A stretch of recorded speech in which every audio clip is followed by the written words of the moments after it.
Hello, hello, hello. Not sure if anyone is here, but I'm here, and that's all that matters.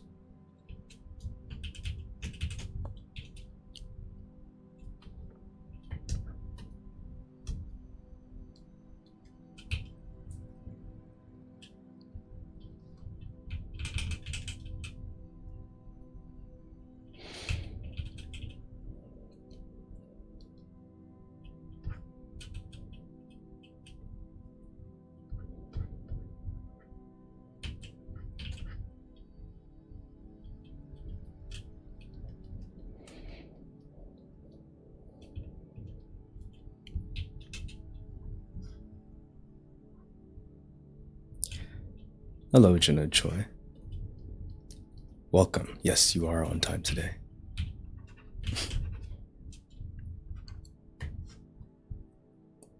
Thank you for rejoining. Now I don't have to be alone.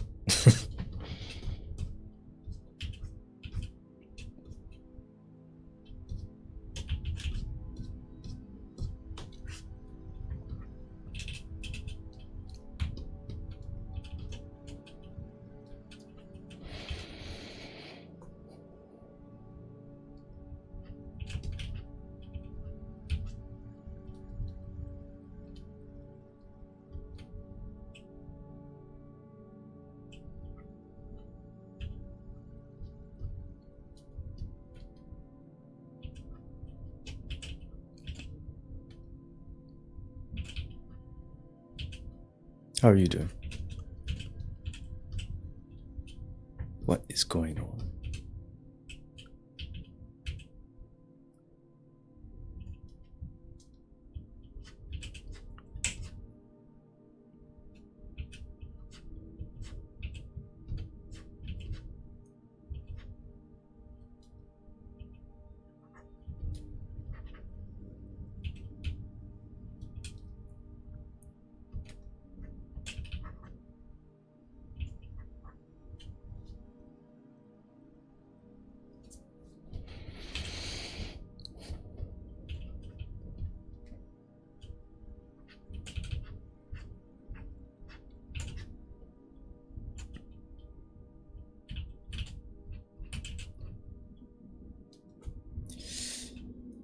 I'm studying for an exam right now. Oh man, that sucks.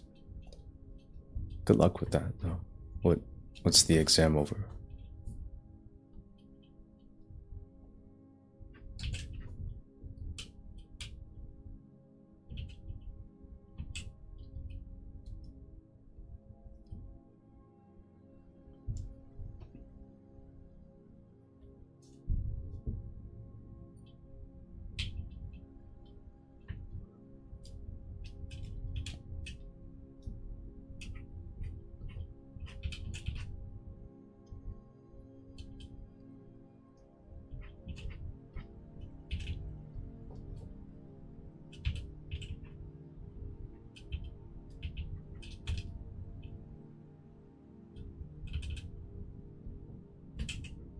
Of course. Oh, physiology. That sounds exhilarating.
It's hard, but also interesting. Yeah, it sounds interesting, but it also sounds like something that I would have a very difficult time committing myself to studying. So I applaud you.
I don't know how longer I'll work on this painting. Um, I think I'm gonna bring this close to finish and then start another one on stream. But we'll see.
Purple in art is so fire. I absolutely agree.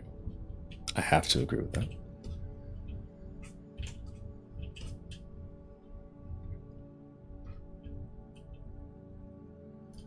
It is my duty to put purple in my art.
I feel like most of this stream is just gonna be me working on these hands until I can't make them any better.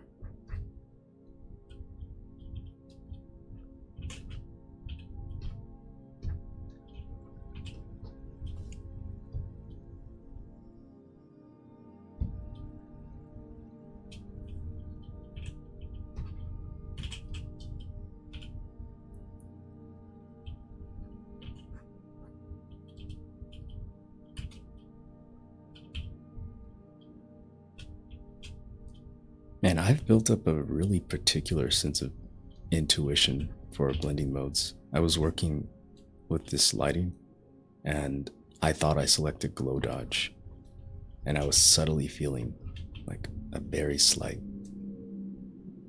like difference. Something was off. And then I realized that I had selected color dodge by accident. Like I didn't even know I had that intuition to be able to tell that I wasn't using the right thing.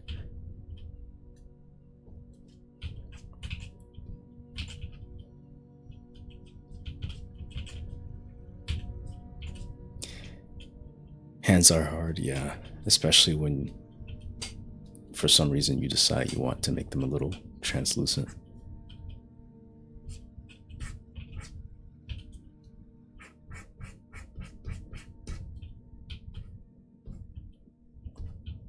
This is a battle I chose for myself.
We're getting there. Almost tired of working on these hands and arms.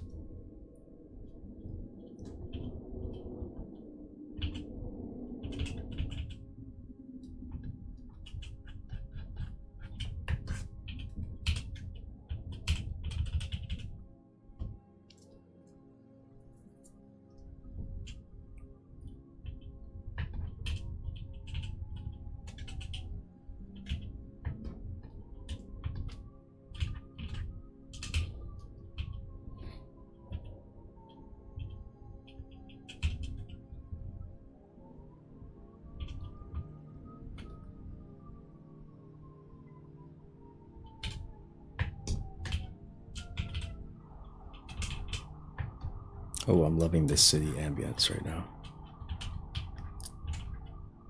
So peaceful. So relaxing.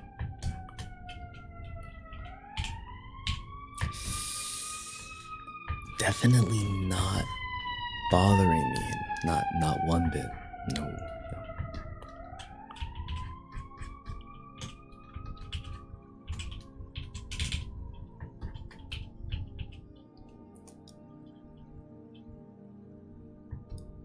Alright, looks really good. Trust. Well, thank you. I want to get them to a point where I can abandon them, but it doesn't look like they were abandoned necessarily. It looks like an honest attempt has gone into bringing them into fruition. That's basically me with all of the art. Just abandon it after I get it to a point where it's all right. It's passable. Maybe that's a modest way of putting it. I am trying to push it as far as I can, but I'm okay with it not looking like I pushed it as far as I could. Ambulance ASMR, yeah, my favorite.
Mute for just a second.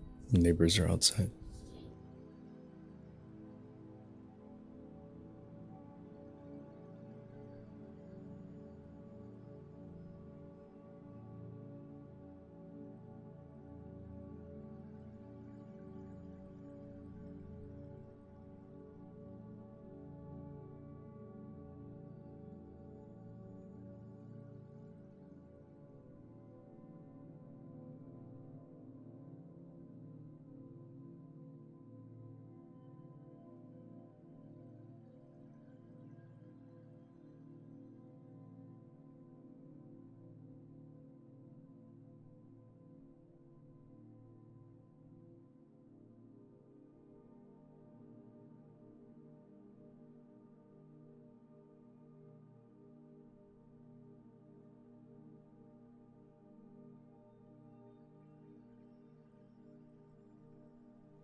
Okay, I am back.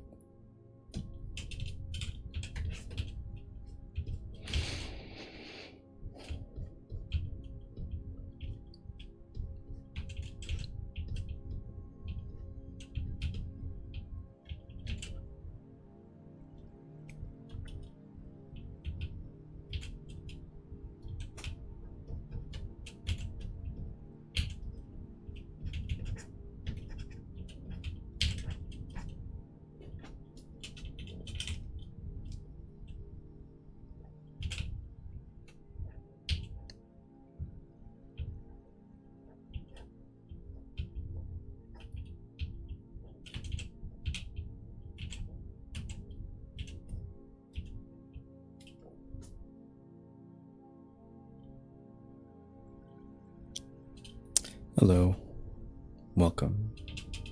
Thank you for joining.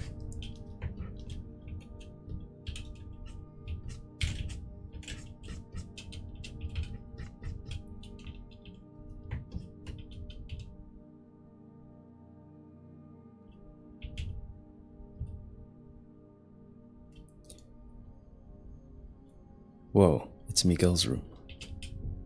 Everyone's joining. Let's go. Hello.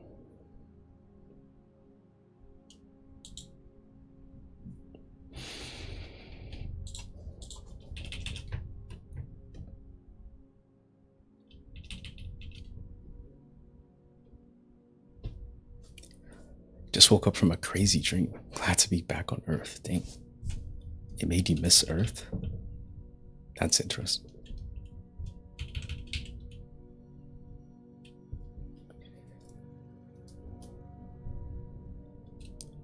How are you doing? I'm doing alright. I am doing decent. I'm working on this painting that I think I might complete on stream. And after that, my intent is to start another, just sketch.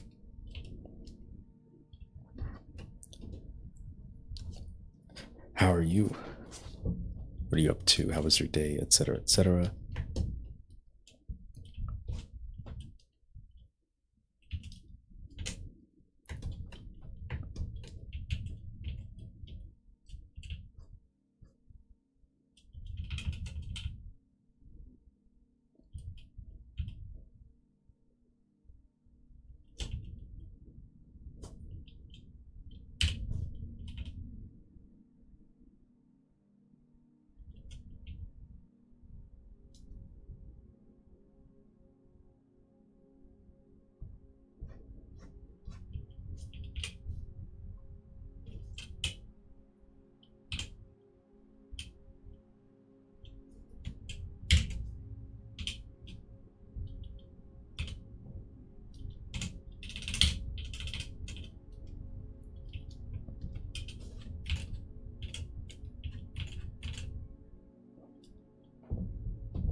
It's odd because the dream was located not too far from here, but it was an odd alternate timeline. That sounds interesting.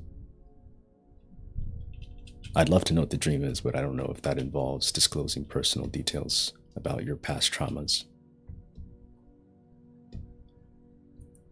But if you're interested, I'd love to hear it. Akuma says, I'm good. I continued the sketch from the last time. Finally found the courage to continue it. I would say, is that the one you posted in the server recently? I saw it. It's coming along really nice. Please keep it up. Oh, those hands, by the way, thank you. I spent 40 minutes on or more than 40 minutes. And I feel like it only looks like I spent like half that time. But that's okay. I think they serve their purpose. I could stop right now. I'm just a bit obsessive.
I like the sharp edge created by the darkening of the knuckle. Oh, thank you. Are you talking about this right there? Right there.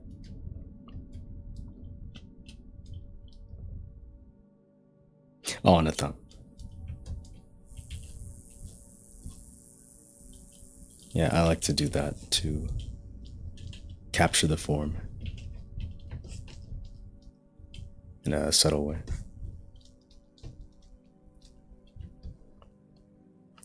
And it's a bit nonsensical because there's no like defined light source that's causing speculators anywhere else, but it works for the purpose of the hands.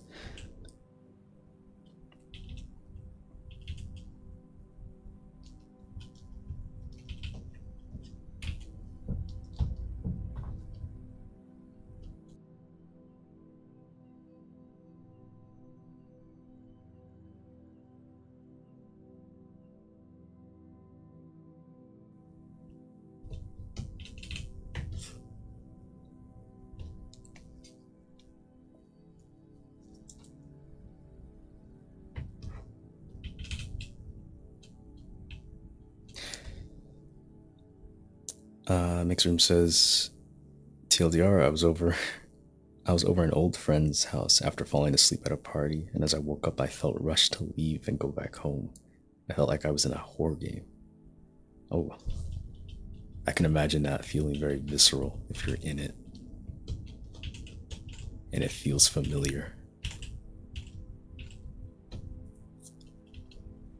I'm glad you made it back home.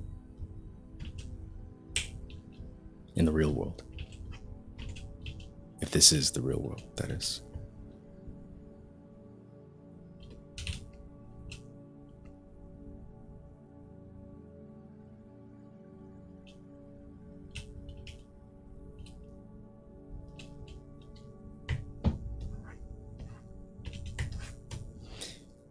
Well, I guess the light source is coming from her, since it seems like the light is scattering from the inside. That is happening. I think I'm at a point in the art I'm trying to do where I don't even think about the light source or anything. I just put light where it looks cool and leave it. I don't even explain.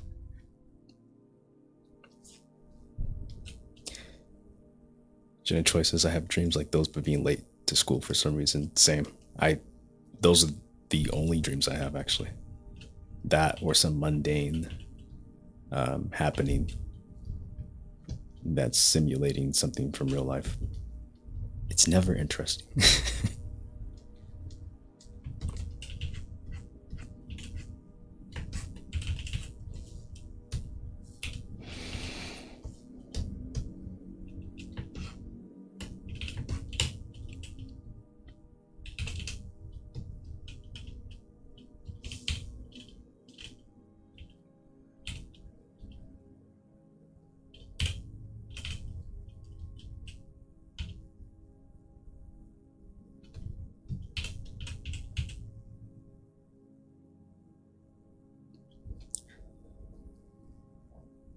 Miguel's room says I was gathering all my things scattered in the house, and I took too long.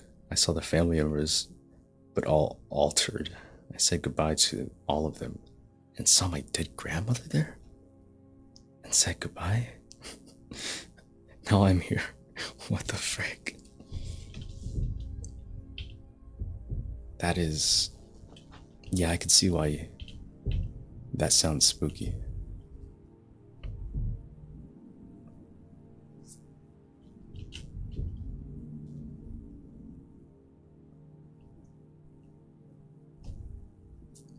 You're loving the rings of light. Thank you. I don't know what they are, but I think they're interesting.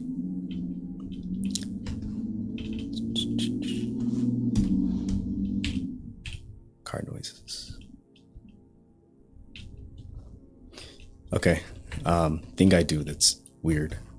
Since I work on one layer, to work around making adjustments to things without messing up everything is to duplicate the layer. Start making the adjustment to the one thing I want to change, and then erase around everything that I want unchanged from the layer beneath. I wanted the hands a little closer.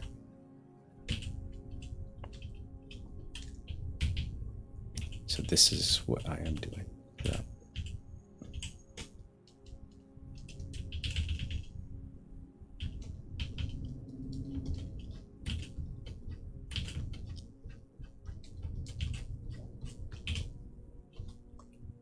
And eventually I just merge them back down.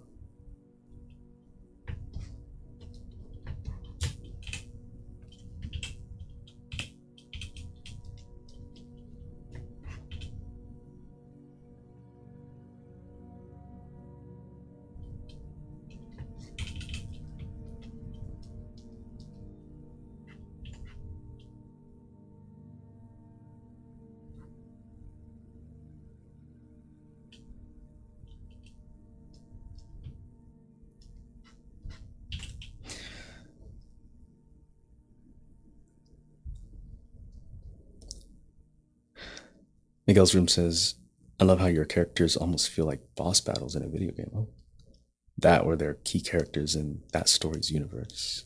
Well, thank you. I don't think of that at all. In fact, I don't even call anything I draw a character because there's no story with it. That is an interesting perspective on it. Yeah. I could see that from if I were to take an outside perspective on it.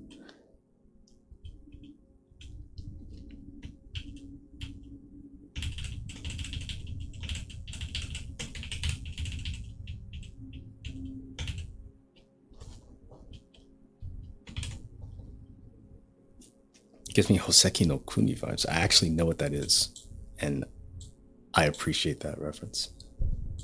I usually don't know what shows or games or anything people refer to are, but I know that one. And maybe in some way, I find that interesting. Gemstones, translucency, and stuff. I don't think I take it from there, but it's one of the many things that are like subtle background influences, probably.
You seem to do. You seem to be doing a lot of monocolor painting. I mean, just with the purple and the bluish tones.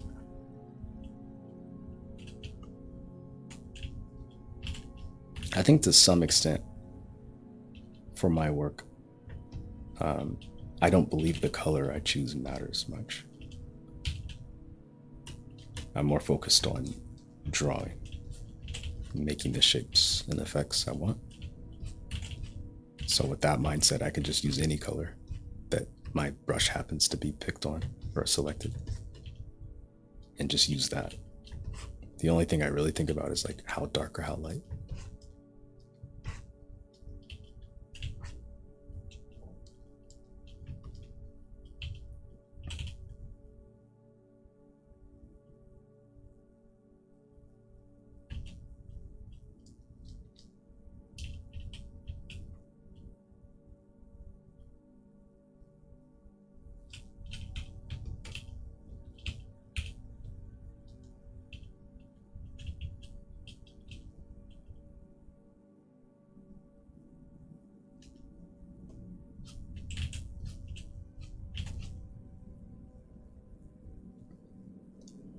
Hello, Rahim Bial.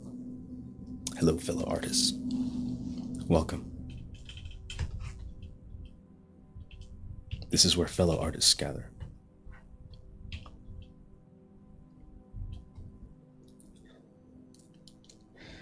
Miguel's Room says, I was reading up on Guillermo del Toro's artist book, and I saw it contained an index of influences, artists, media, literature. I'm interested to see what some out-of-the-box influences you have. That's an interesting idea. Like an index for that. I think if I were to catalog an index of my influences, a lot of it would not be art of other people, at least like influences in the past year. I probably have to update it every year. I'd say a lot of music is more influential at this point in my development than art of other people. And I think somewhere in that index is going to be my own name, because I'm always self-referencing my own art, digging myself deeper in a hole. So maybe that could be problematic at times, but I like doing that. It helps me investigate what I'm interested in and not what other people are doing. And then I'll change it up in some other point of the year and then rinse and repeat. Roheen says, I've been watching it silently past 5 minutes. I love the vibes. Well, thank you. I appreciate your viewership. God, I said I'm going to stop doing the hands. I'm an hour into the stream, almost. That's all I've done. All right, no more hands. Hands are done. If I touch the hands, again, please call me out on it.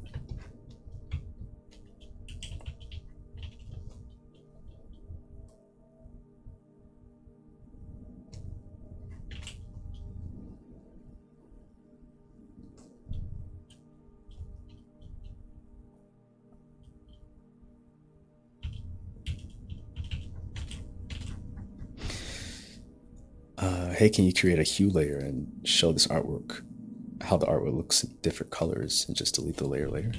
Sure.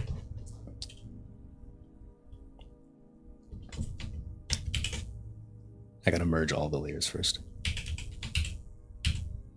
And then I make a copy of it, and then I'll just put it on top. I do this myself anyway.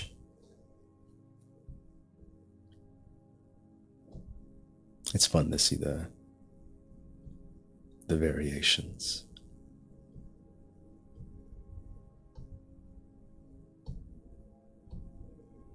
Ooh, I like that. That's pretty cool.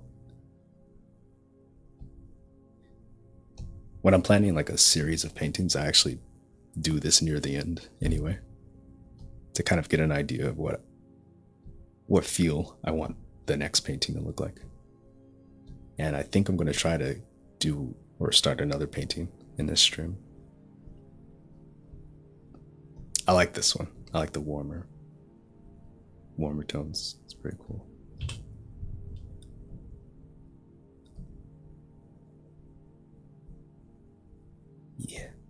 Nice. Nice. All right. Miguel's room says, sounds like a very grounded take.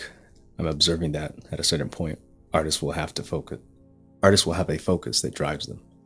And you're there. I think I'm there. I feel like I phase in and out of having a focus that drives me.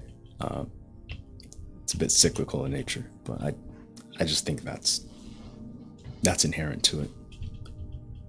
But it feels good to be in one of those loops of the cycle that is mostly fueled by that, like looking inwards and exploring what your own interests are and how you can convey that in your art. And sometimes the dry spells feel a little tough, but that's just part of it.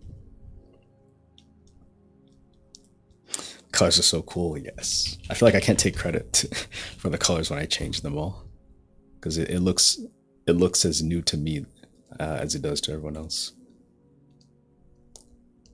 Well, the turquoise neon green variant goes crazy. The warm pink is lovely too, makes it feel more earthly, oddly enough. Yeah, I also like that. I've been planning some pieces this color around here, but like if I work on a piece long enough, it will naturally I'm noticing it will naturally like shift towards purple. I actually was planning something similar, just a scribble. I'll open it. I was working in these colors, just messing around. It started off here, but then I pushed it closer to blue, and then I copied this and then pushed it closer to purple and started painting over it, and that's how we got here.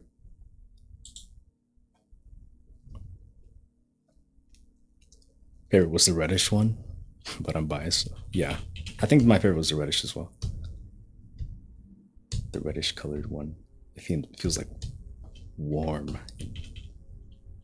I don't know. Organic.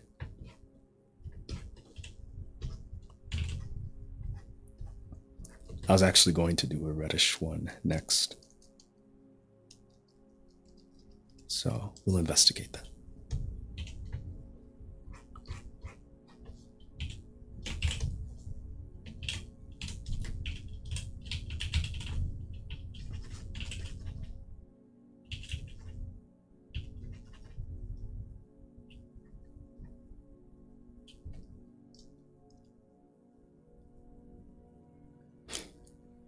We're similar, except I opt for more pink in my own work.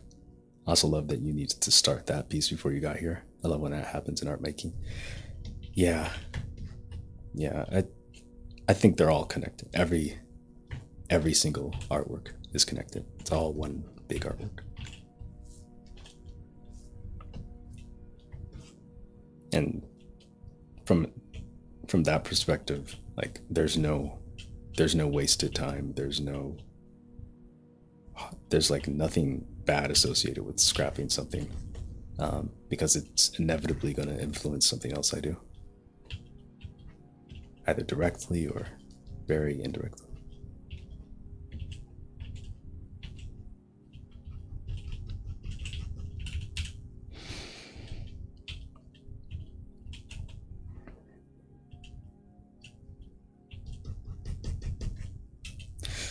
Also, technical question. Do you have another monitor that you're reading comments off of? I also wondered that. Yeah.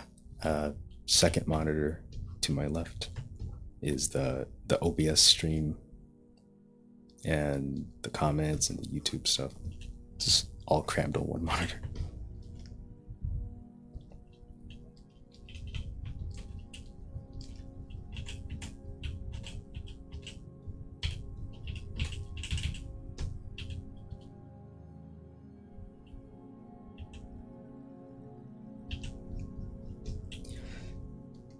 There really is no wasted time, which is so reaffirming. Indeed, indeed.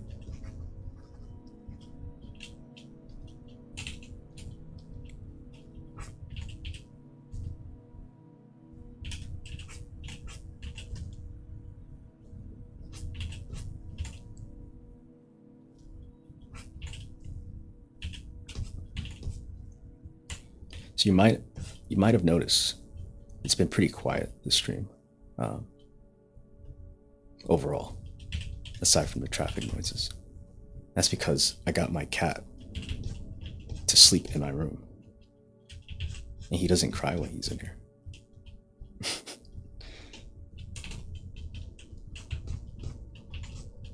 So if I can keep that up, I think I can stream more regularly.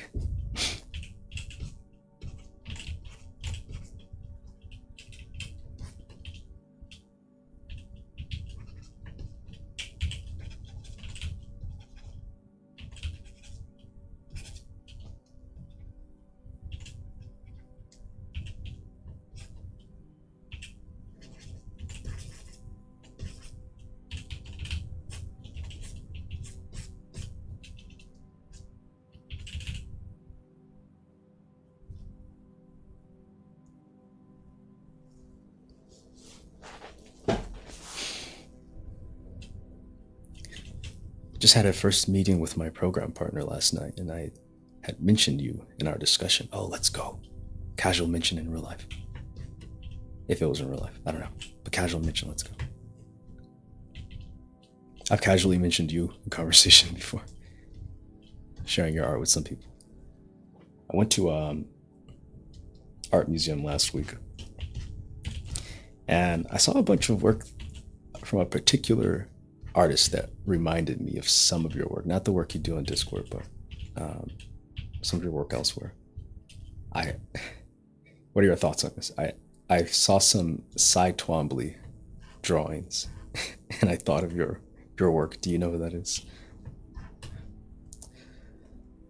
Rohin says, all right, I'm heading out. It was nice to see you live again. Have a good one. Oh, thank you. You have a good one as well.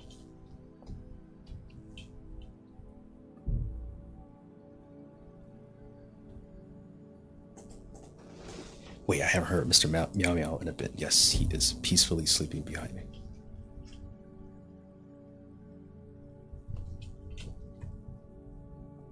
He loves Cy Twombly. I always thought of his work when I saw the some of the stuff you have on your page and on your website. Yes, I poked around because I'm interested. I did a study of Cy Twombly before. Sounds silly, but let me find it.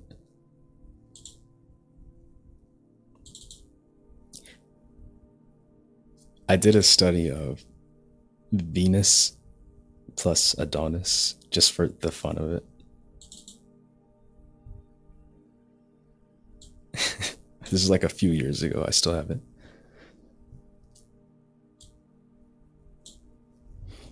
Yeah.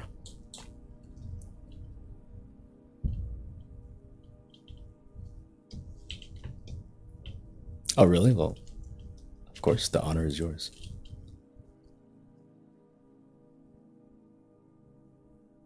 Ever since my professor mentioned him to me, life-changing.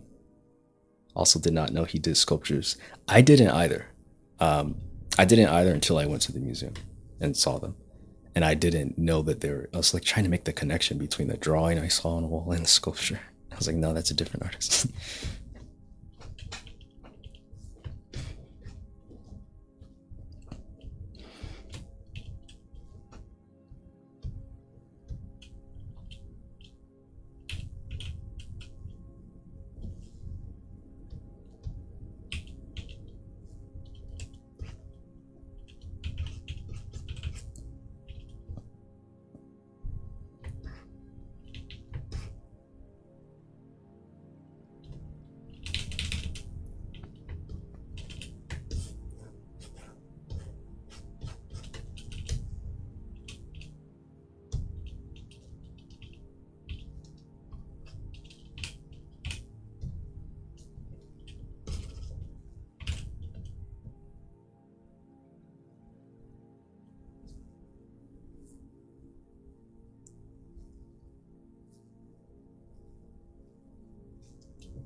Color burn is such a weird blending mode.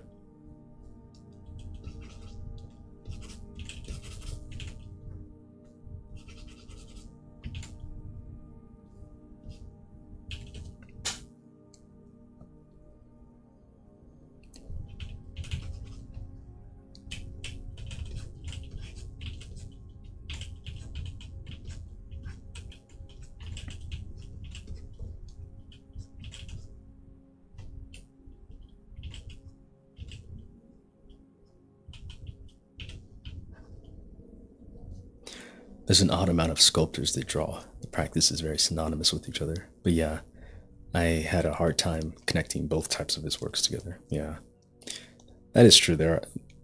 I find it more common that people who sculpt might also um, use drawing either like to plan sculpt their sculptures or um, as its own medium of artistry.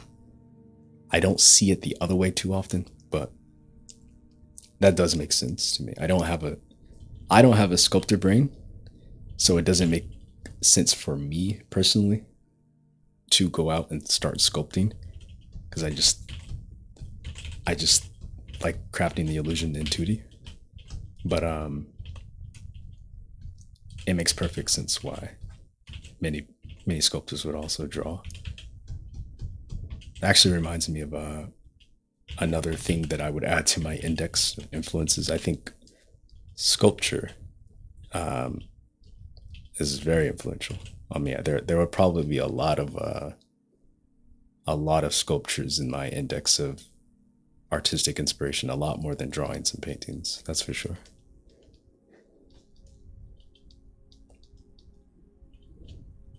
Also, I appreciate you snooping my website. I need to update it.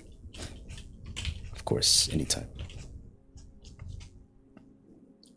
Reminds me of a course that was offered at my school, drawing for thinking and making. Kind of wish I had taken it. That's a cool course name.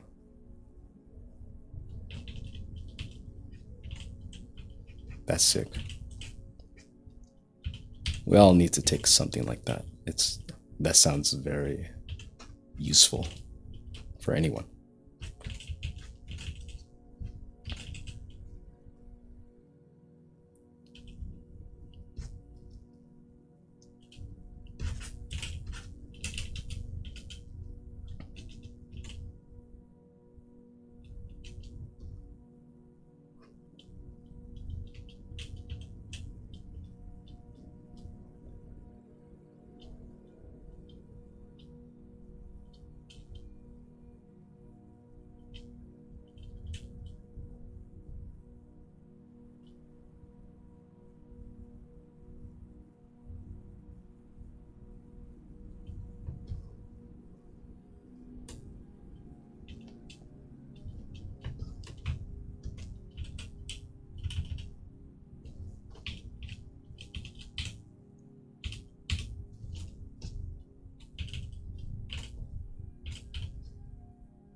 Oh, accidentally got some reddish color right here.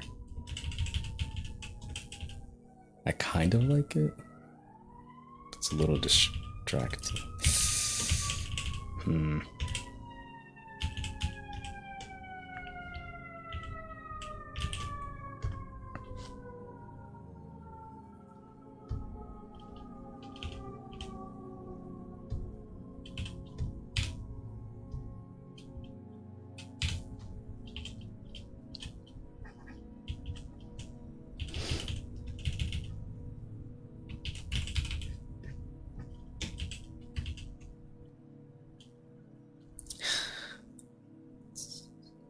You know, now that you mention it, the sculpture influence is so prevalent in your work, really.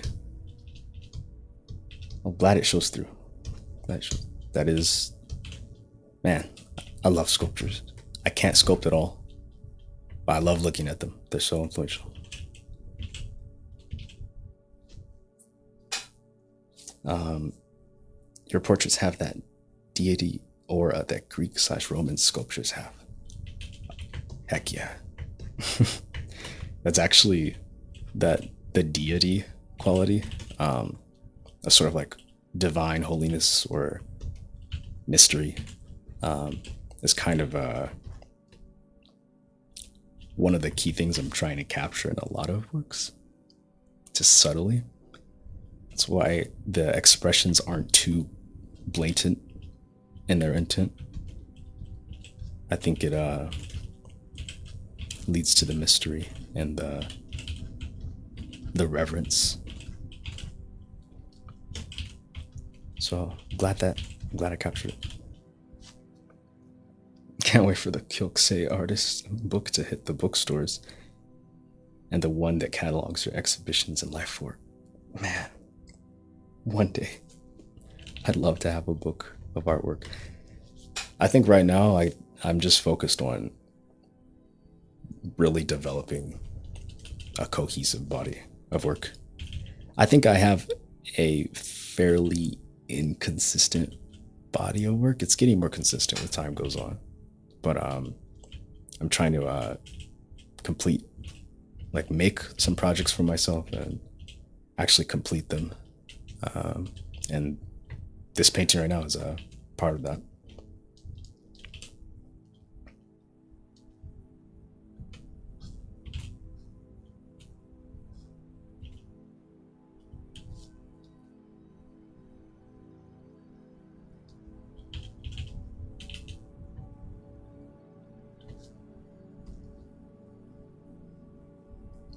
I remember you mentioning flatness in your works too, which leads me to connecting it to illustrations like Alphonse Mucha. I didn't draw that connection, but you're right. There's always some subtle influence in the background. I do try to capture some form, but I feel like there's a lot more flatness lately than form. Jenna Choi says, "Oh, I see it now. There's really a ethereal quality to your work." Well, thank you. I do like that stuff. I think it's pretty cool.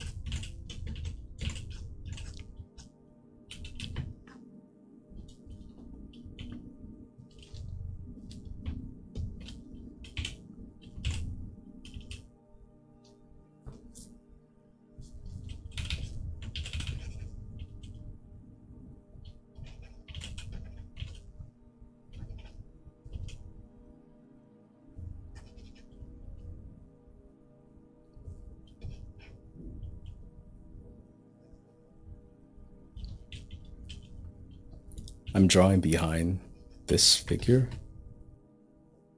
because I want this shape to connect all the way. So I made a new layer and I'm using the lighter color effect to fill in a dark part. Saves me a few seconds. And I can just merge it and make it glow. The usual stuff.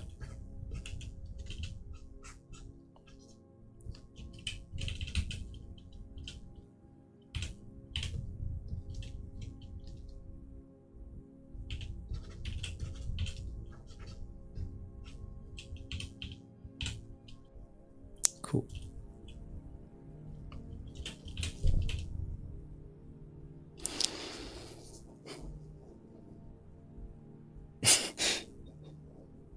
Dude, your work does not feel inconsistent to me, but this is coming from someone who's interdisciplinary. I guess when you put it that way, you have a, oh wait, you said something else. You have a very solid through line. Okay, well, I'm glad you see that. Sometimes I struggle to see it because I see every drawing I've ever made. And I can see where the deviance is. But I guess that does make sense when you mentioned the fact of being interdisciplinary. I mean, I just draw. That's all I do. So I guess they're bound to lean towards being more consistent than not.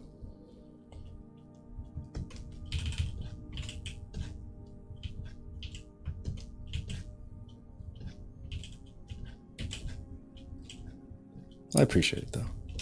I feel like every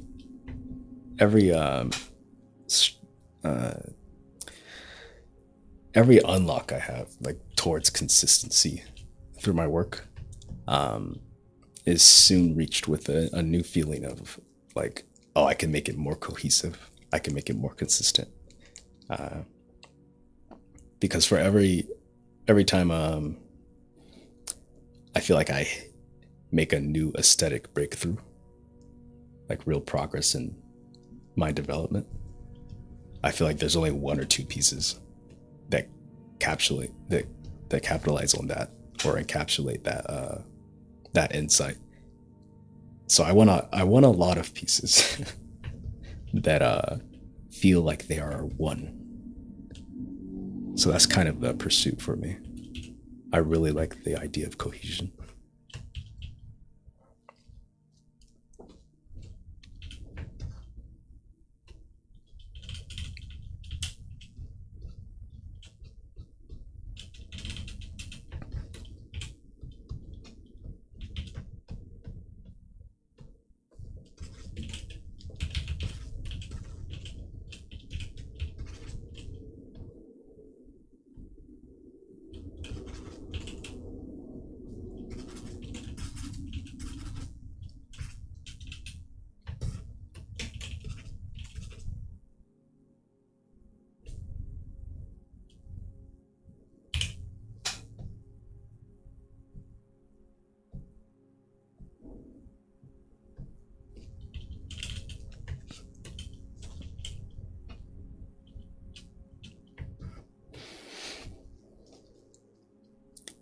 It's the simple elements that keep showing up that you keep building upon.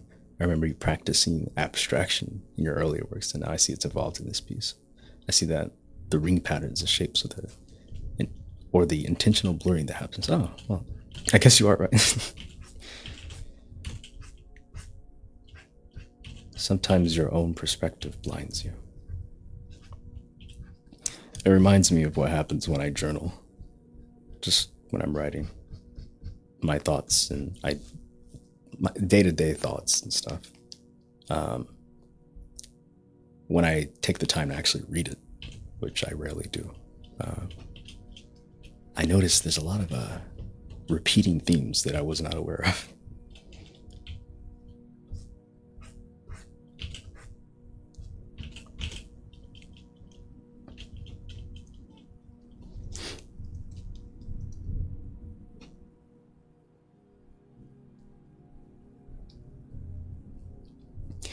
As for myself, I have yet to connect my current illustrations to the abstract body of work I was building before. That's the thing. When I maybe you don't call your Procreate gallery your abstract, your body of work per se. I don't know what you call it, but when I see that your Procreate gallery, I see, wow, that's very cohesive. That's very consistent.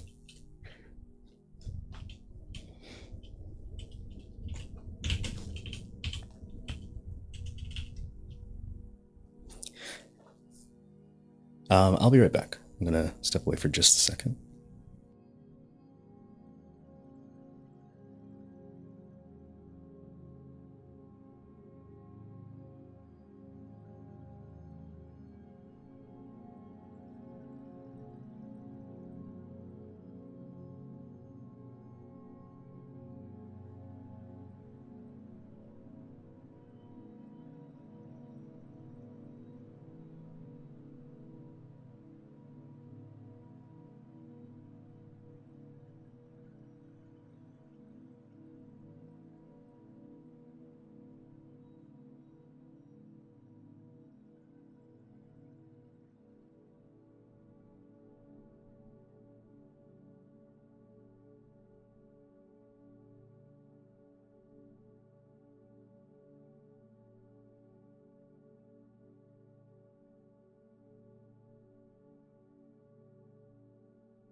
Okay, hello. Sorry about that.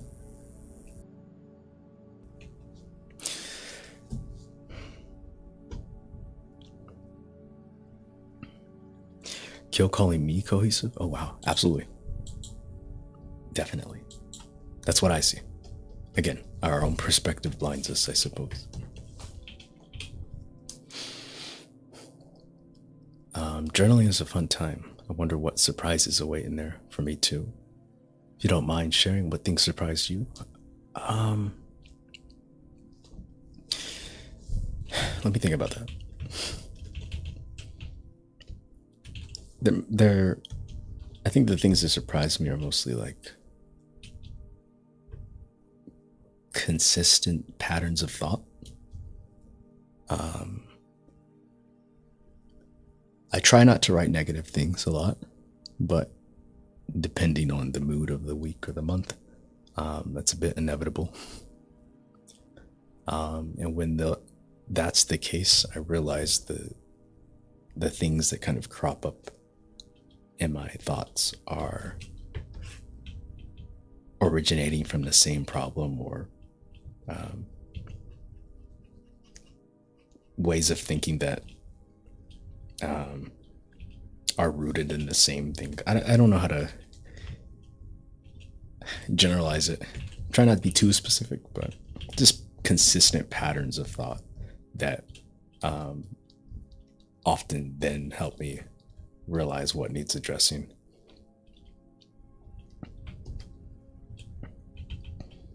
Or maybe less negative things, patterns of thought that help me get a better sense of how I think. And I wouldn't have known that if I didn't read and realize the same kind of logic reoccurred or the same kind of thought reoccurred. So I guess that's what happens in the drawings too. It's like journaling.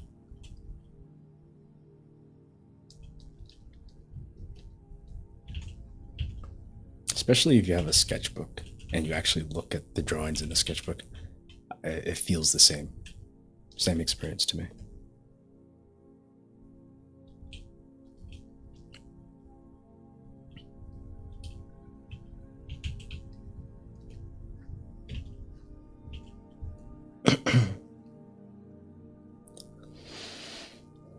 Do those consistent thoughts ever show up in your work or influence it, or is it more separate, or maybe even transmuted? I think when there are thoughts that are, it's not like when the journaling is not documenting like day to day life experiences and stuff, and it's like the intent of the journey is actually like aesthetic exploration, which I do a lot of times. I do see the same things come up a lot. Um, some sort of branched off, like hybrid form of journaling that I do is I call it word aesthetic or just word dump, um, where I write phrases, just words or phrases that for some reason I find interesting or influential. Either they relate to consistent experiences in my own life, or they're just like aesthetically pleasing words or sounding words or concepts that fascinate me, like philosophically or existentially, whatever. I have like I'll group a bunch of words together just impulsively as I think of them, and eventually they end up. The more I do that regularly, when I peruse the document, I'll see a lot of synonyms, a lot of similar things come up. And I try not to read what I wrote before when I write new things. I just make the reading of what I wrote its own task separate from the writing.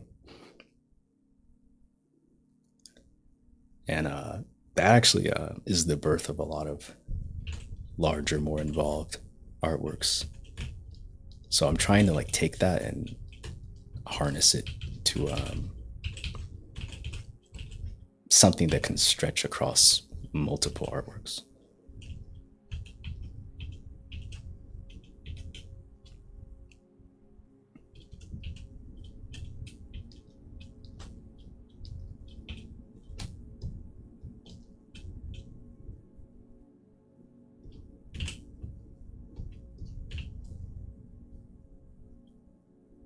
Hope that made sense.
Oh yeah, that makes sense. I always love to hear an artist's approach, especially in the first steps of the process. Me too. I have a weird I feel it feels weird, but maybe it's not too weird. Like right now, like I have a reference board up that's just hands because I was using that for the hands, and I have a sticky note, like sticky note tab, on my desktop with a bunch of bullet points that are just words. Like if I read a couple, it's like pensive, eclipsed, serene, forlorn, ascension. Moonlight comes from above. Tears, gravity, lunar. Just words like that. That it's just another reference board. But instead of images, it's just words. So I could glance over there whenever I want to add something to it. I'll just spontaneously add something that I find in a drawing. I'll put it in there, or I'll look over there and then put something into the drawing from that board. It's like a back and forth feedback.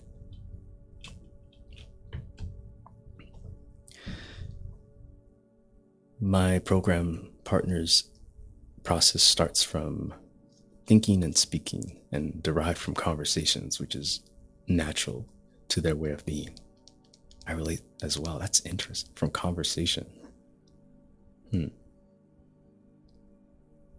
That's really cool. Hello, I'm crying. What? Pog.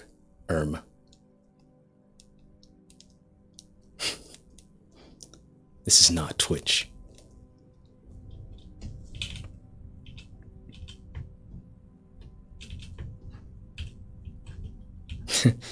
Hearing that list, we're definitely kind of we're kind of neighbors, but we're definitely in different fields of thought. Neighbors. I like that wording.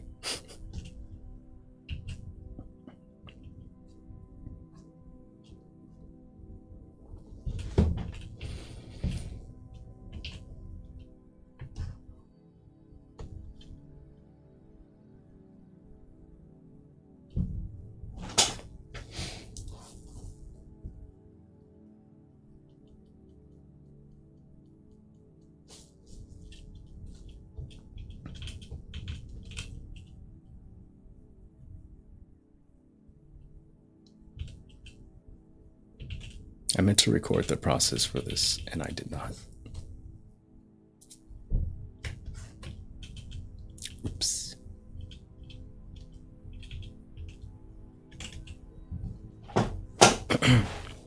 Sorry, my chair is very loud today.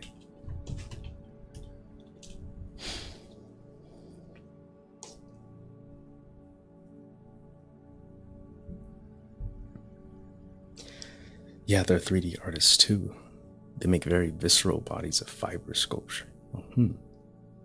So cool to know that the concepts are driven from conversations surrounding queerness, love, time. Oh, okay. Now when you connect the conversation to subject matter, that actually I can imagine that now. It's hard for me to imagine conversations about ascension and transient luminous events to occur and inform my artwork. But that makes sense. That's really cool.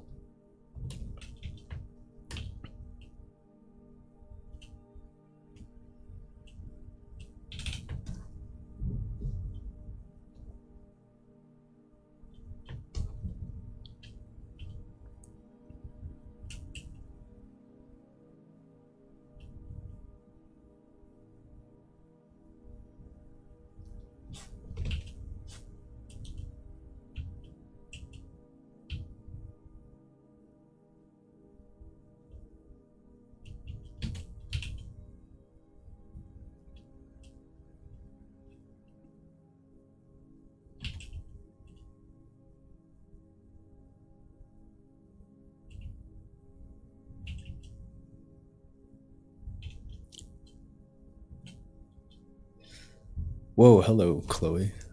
OMG, I woke up and caught a cool stream. Let's go. Glad you finally made it. Thank you for joining. How are you doing?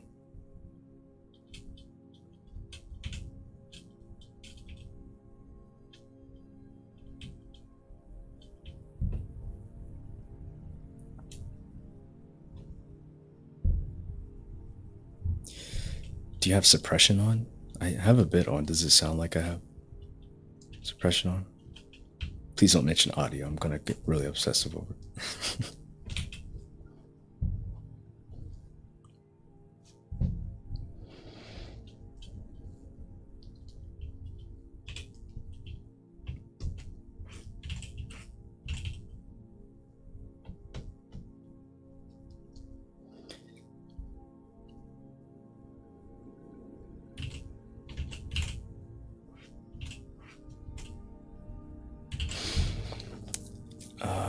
Hey, I think it can work. Each of your pieces stands alone as an embodiment of an idea or feeling, and that idea can come from a conversation. That is true.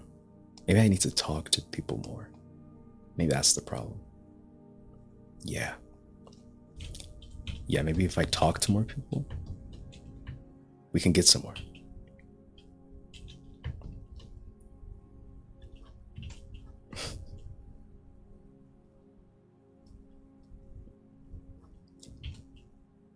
Thank you for streaming. The art looks so good so far. Well, thank you. And of course, my pleasure.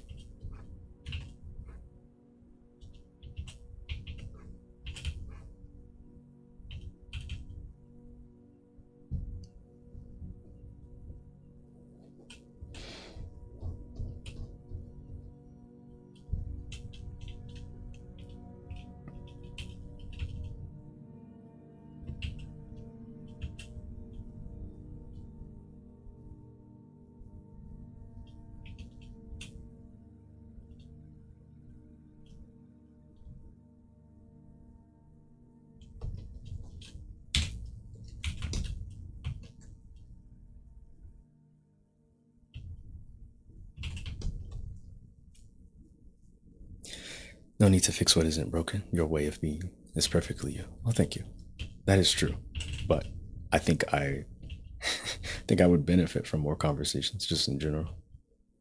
I think they're good to have.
So I have a very smooth gradient right here. But this little line appeared right here. I don't know how this happened. And I don't want that gradient there. I'm sorry, I don't want that line there, but I want to maintain my gradient and the clean edge. So if I just push this aside and then erase the line, the layer beneath will show the background. And so I can effectively fix whatever mistake that was while still keeping one layer.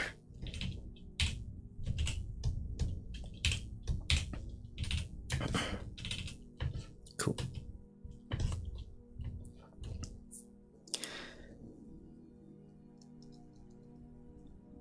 It's okay, Kyo. You already have 10,000 plus aura points from living the way you do. Wow, if only I could cash those aura points out somewhere. I could really use that.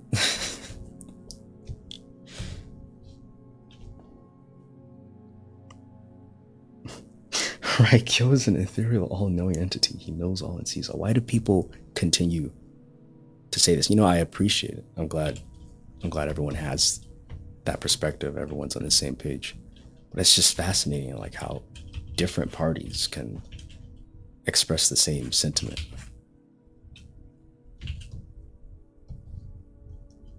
Like, I never said that. It's just so interesting.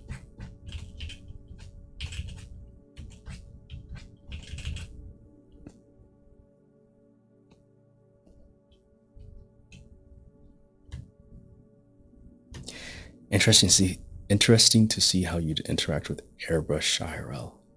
That does sound interesting. It sounds, I don't know anything about airbrushing. That's a medium that I don't see a lot of people use or push very far. But my impression of it is that it'd be very finicky or something. I don't know. I don't know where that comes from.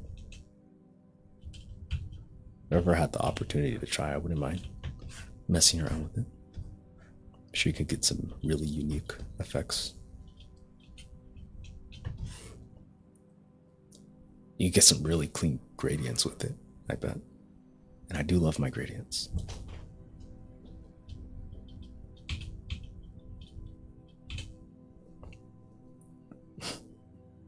So true, you'd be the top 0.0001%. You give off that vibe for real, bro. Well, thank you. I appreciate it, everyone. Just existing.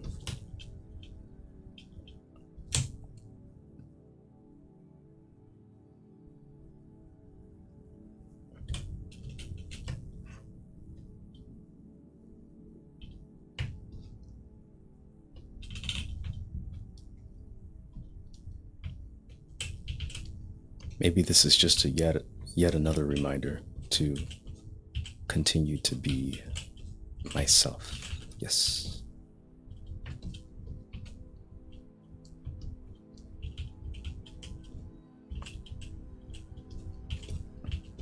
What is this hip new lingo?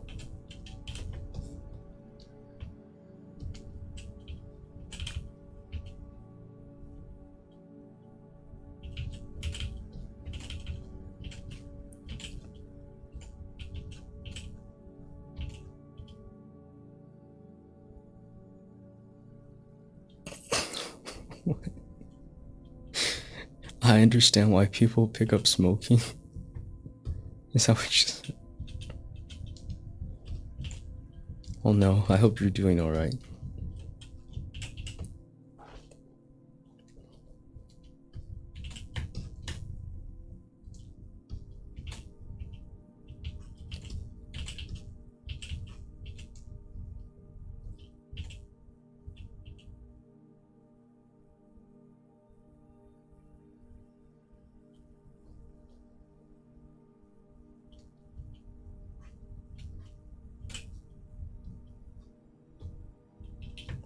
Yes, be yourself. Okay, I will. I will do that.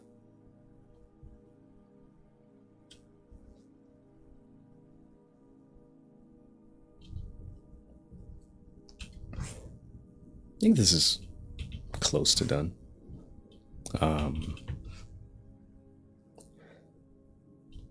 Yeah, I'd be okay with leaving this here for now and starting anew.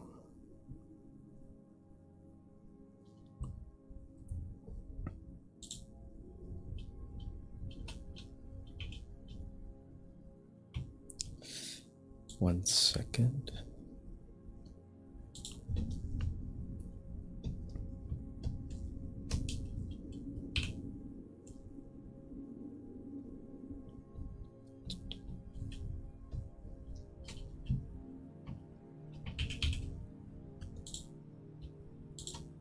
Okay, I'm gonna make a new canvas.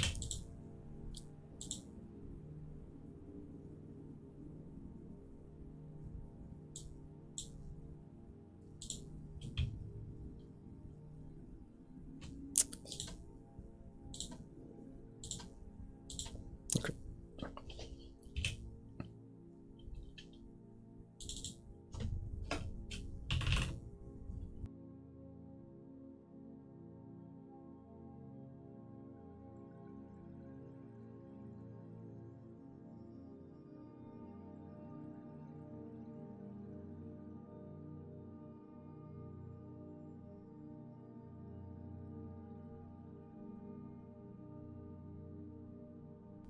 Oh, I accidentally muted myself. I don't know how I did that. I'm gonna start a new canvas. I don't know if you heard that. Miguel's room says it's okay, Kyo. The times are changing too fast with the lingo. Don't ever change. Don't introduce yourself to Gen Z / Alpha brain rot. It's poison. I'm gonna take your word for that. I will definitely avoid the poisons. As someone who is brain rotted, I agree. It's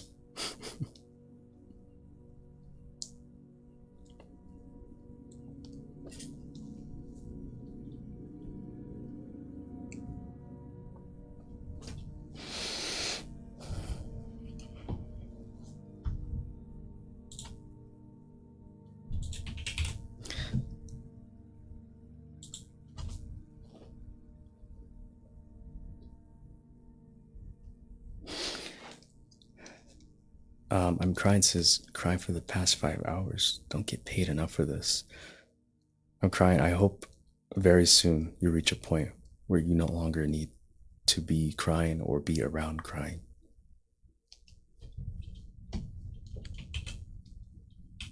You have my sympathy and my condolences and my hope. I believe in you.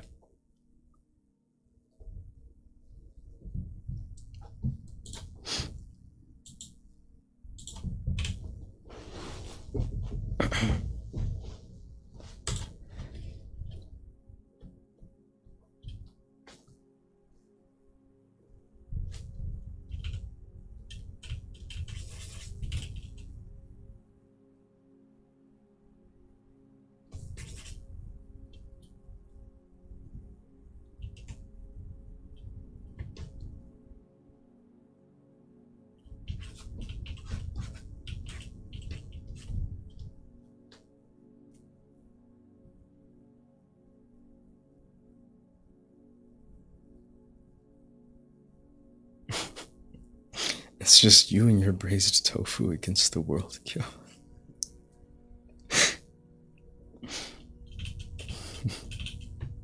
That's right. Just me and my braised tofu.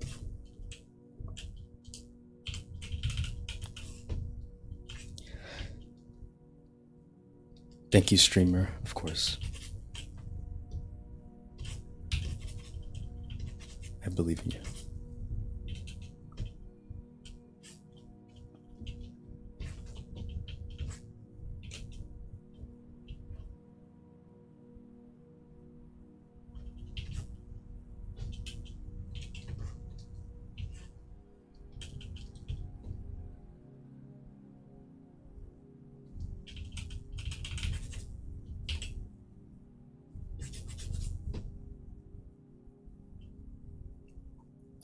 Can you do a cooking stream, please?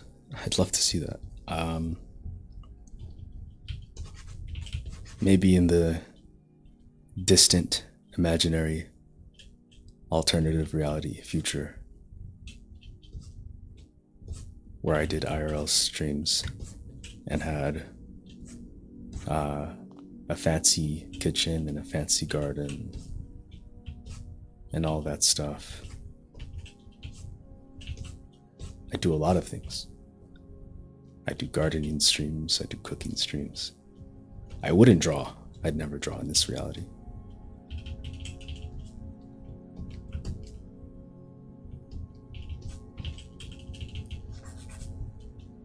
The culture isn't interested in drawing.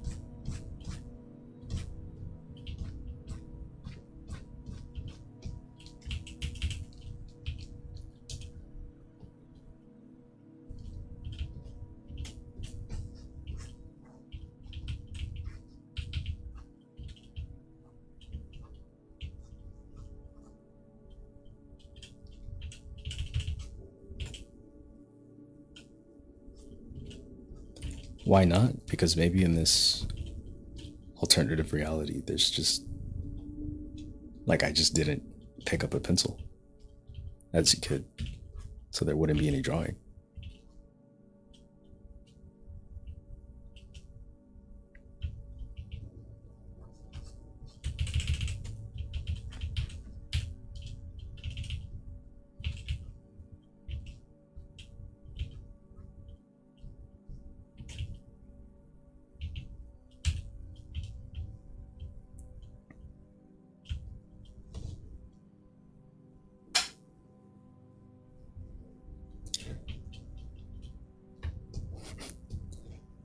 Kill the cook, kill the gardener. In this lifetime, it's kill the artist.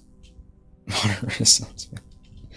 I mean, I like doing all those things. It's just not easy for me to do them, given my current, the current cards I was handed. But maybe, I don't know. There's anyone around that cares, and however long it'll take for me to reach that. Maybe I will do a cooking stream, and maybe I will do a gardening stream.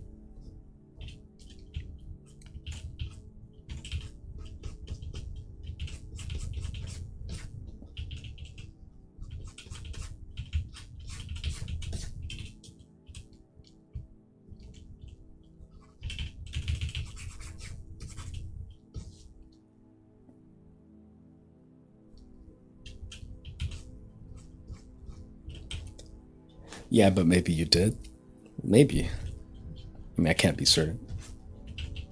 Maybe I tried to be an art streamer in that reality, but no one cared. I don't know. That's just an imaginary, alternate reality. Thankfully, people do care.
It's okay, Kyo. I tried to be a gaming YouTuber once, but you see where that got me now. Got you doing amazing art. Maybe you weren't supposed to be streaming video games. Maybe that should be reserved to leisure time. For your situation, at least.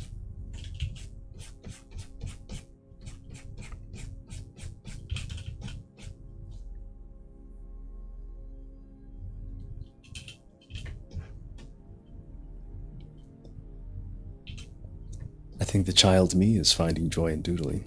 He shows up in the work, interacting with adult me. I agree with that. And when I only experience issues in the art when I forget that. When adult me tries to be serious like an adult and just makes things like more serious than they need to be, neglects the child, that's always a bad thing.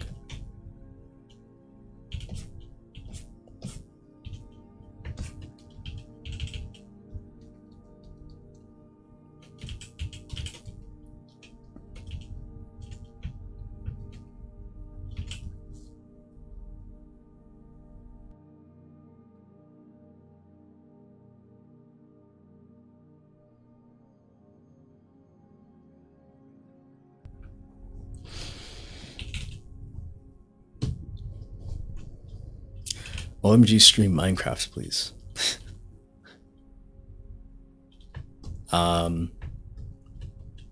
don't think I'd stream that on the channel. If for whatever reason I found myself playing Minecraft, which is extremely unlikely, but like for whatever reason that happened, I would probably do it in the server. This makes more sense to me. I have streamed Minecraft before, like in my life. Back when I had and used a Twitch account, like 10 years ago probably. I streamed Minecraft on there, I think twice, and I streamed Kingdom Hearts once. Those are the only games I've ever streamed. It only happened, there were only 3 streams. No one watched them. Thankfully, I didn't want anyone to watch them. Now that I look back, I don't want to build that impression. That's why I'm here, doing what matters, drawing.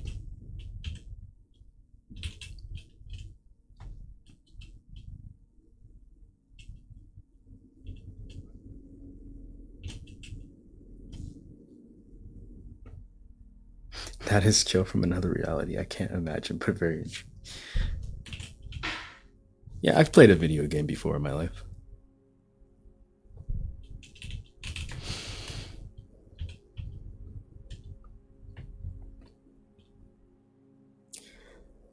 Hey guys, it's Kyo, and today we're going to defeat the Ender Dragon. Sounds like me. Sounds like something I do. Yep, definitely.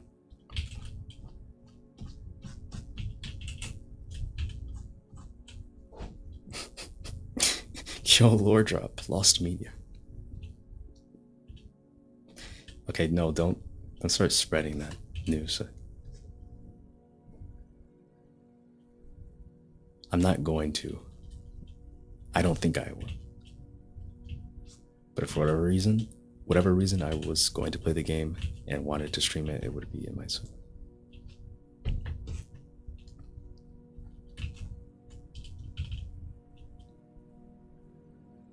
I'm so glad I clipped that. What? What are you gonna do with that?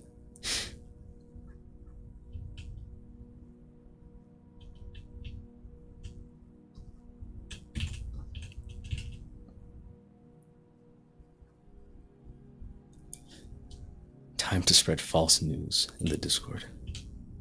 Wow.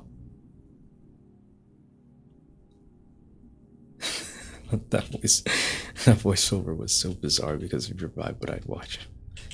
Wow. Maybe that's the key to success. Maybe I'm wasting my time drawing on the internet. Video games is where it's at, apparently.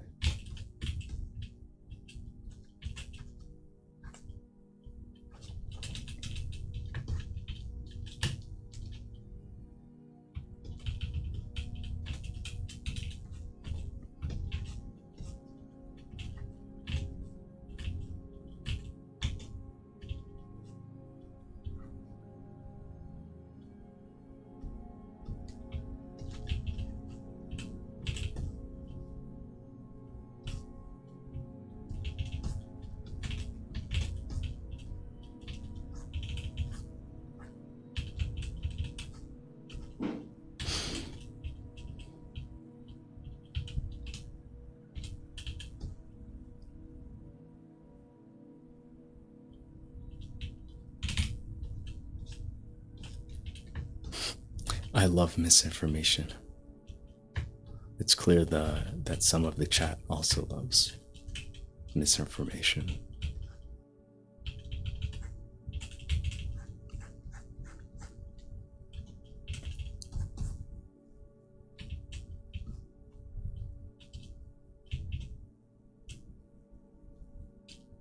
That's not true, Miguel.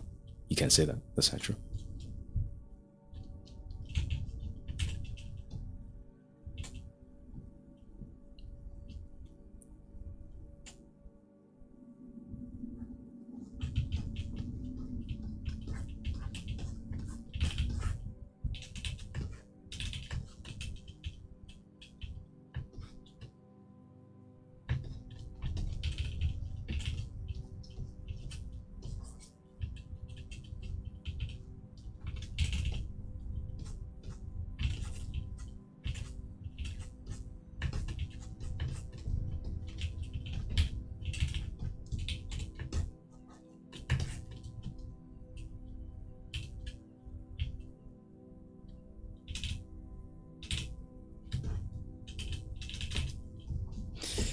I'm going to downscale the canvas size because it's a little too large right now.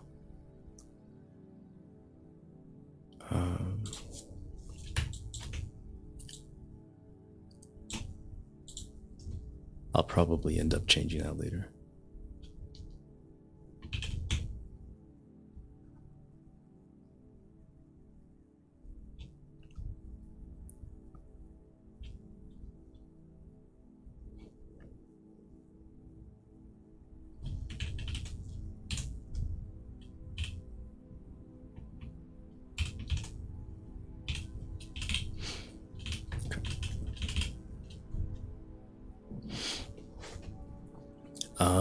If you were to build something in Minecraft, what would it be? I don't know. The only thing I ever had a history of investing myself into building as a kid were elaborate houses. I don't think Minecraft was ever a medium for my creativity outside of just building houses and maybe floating water structures.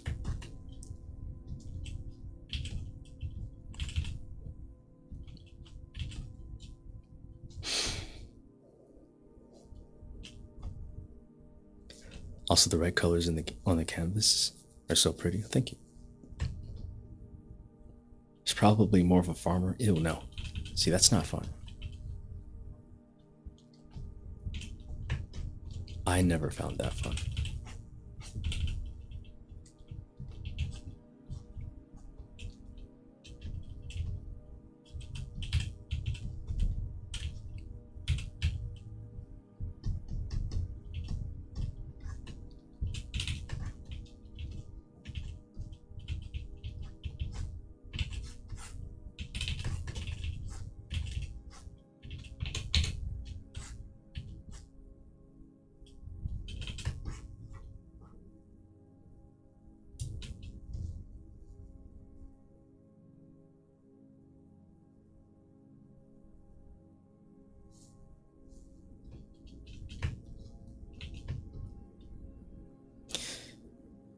I'm not going to read that quote of Kill the Farmer because then you get another clip.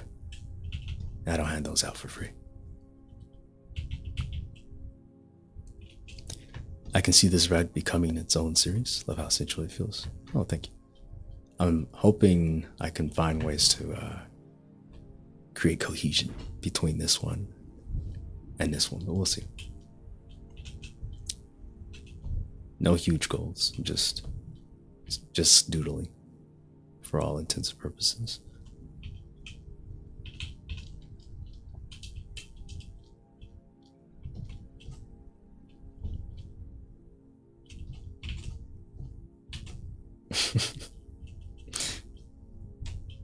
Yo, MC lore drop is insane. That's an insane sentence to me. MC lore drop.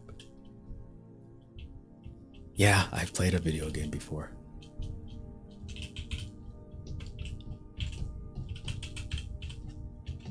What can I say?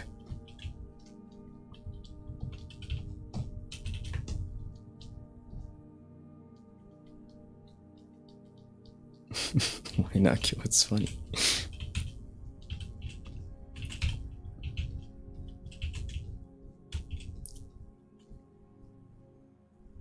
What's that thing called when someone wants you to do something and because of that you just don't want to do it? I think I have that.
It's like backseat gaming, but with light.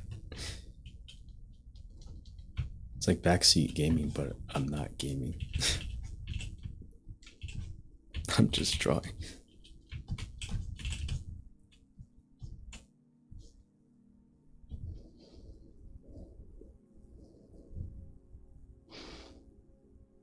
Reverse psychology.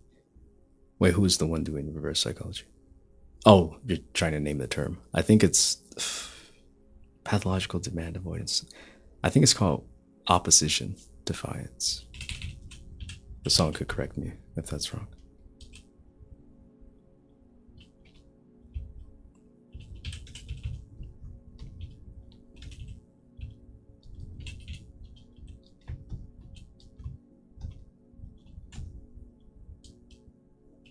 What are you talking about, Kyo? You are gaming. This is peak gaming. I do like that perspective. That is better. Yeah. I like that.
So everything's just a mini game.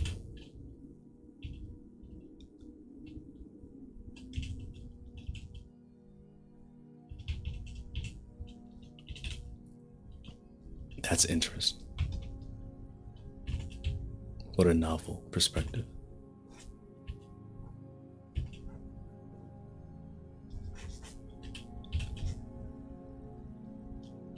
Hello, Breeze. Welcome, welcome.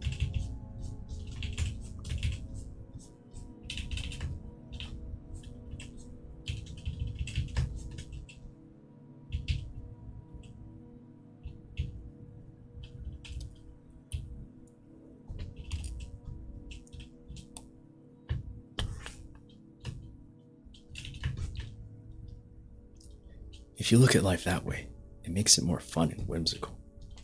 Yes, maybe I'll try it. I need more whimsy in my life. I'm clearly lacking.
Yo, do you like to skip as a form of movement? It's very efficient. It gives you lots of whimsy points.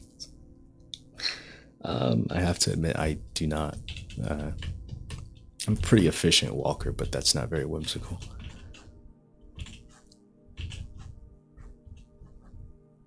What's the point of life without whimsy? You got a fair point. I think I try to harness my whimsicality through other means to varying degrees of success. Janet Choi says, I need to go take my exam now, but I enjoyed chilling, watching you draw. The new one looks like it'll be great. Goodbye, Ginny. Thank you for hanging out. I really appreciate it. Oh yeah, and good luck. Good luck.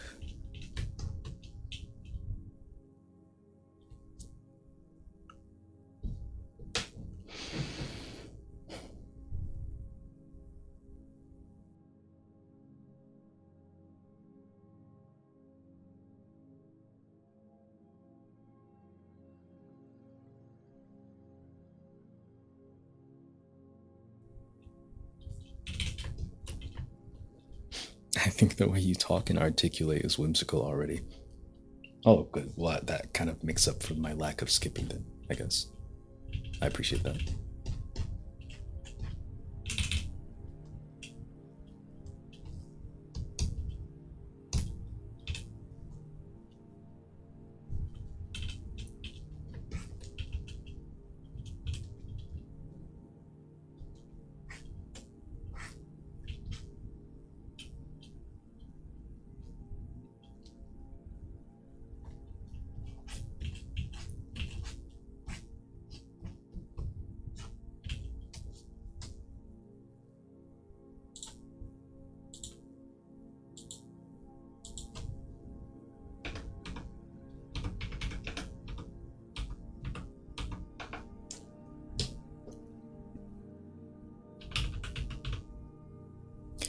I'm adding a new word to my aesthetic word bank.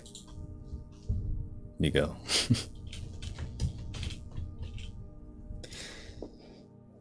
You actually float and hover as your mode of transportation, if I'm not wrong. No? On most days, I'm probably walking, but when needed, yeah, I would say definitely.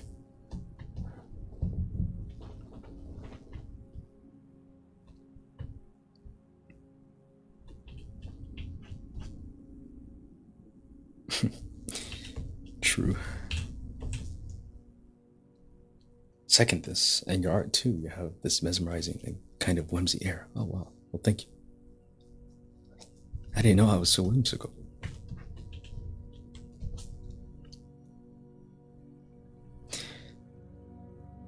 I'm crying since falling asleep in the club. Is this whimsical stream putting you to sleep?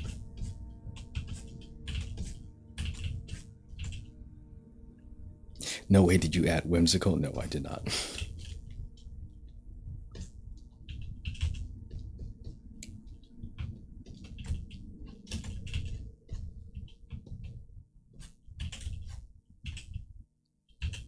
um, I added thorny.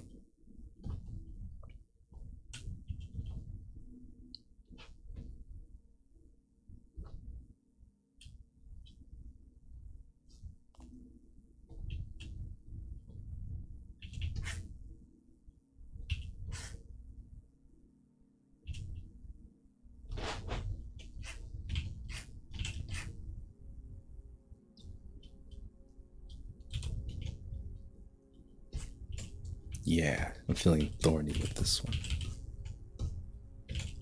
But I am subject to change my mind as I see fit.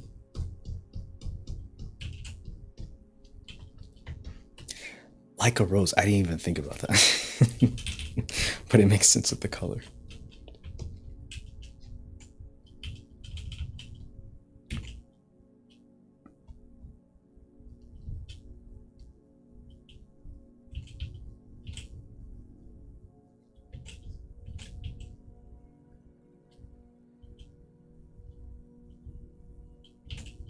You got 6 hours of sleep. Oh man.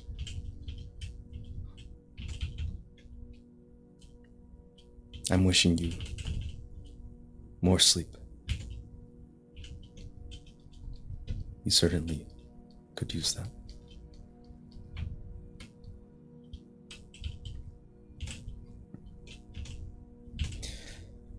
Oh, where did Thorny come from then? Uh, the depths of my unconscious. I don't know. Maybe I saw this here at the top, and maybe that told me Thorny. So I'm just listening to that.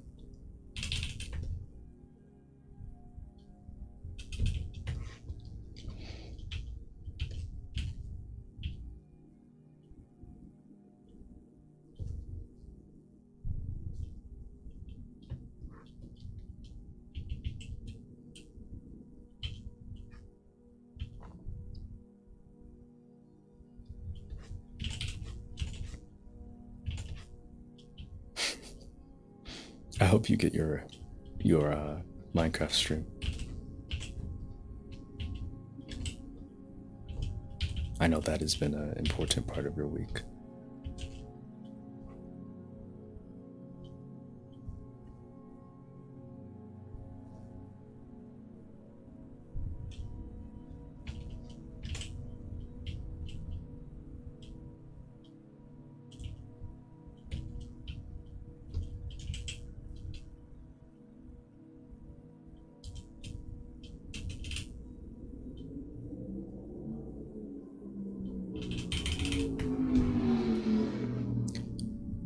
For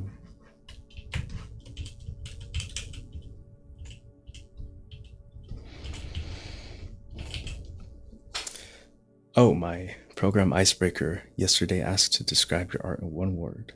What would yours be as of now?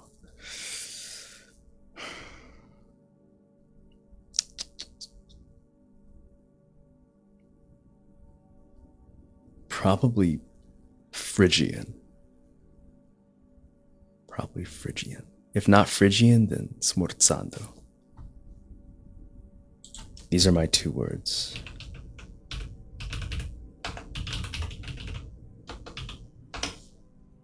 Those are my words.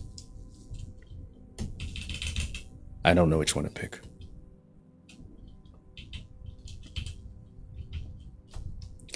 The stream is so cozy. It's always relaxing to see how your painting's going to be. Well, thank you. Glad you find it cozy. It's always interesting for me to see how they come to be because I don't know half the time what I'm gonna, what's gonna happen.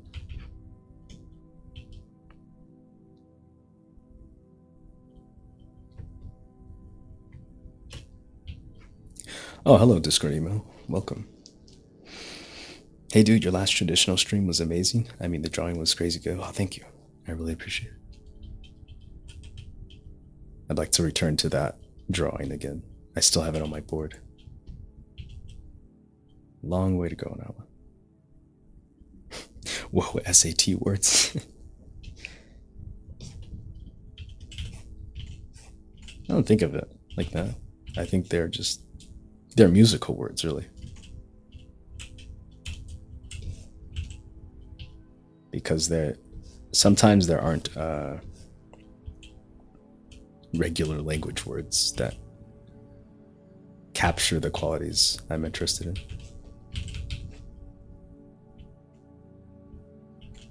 More like nerd words? How dare you?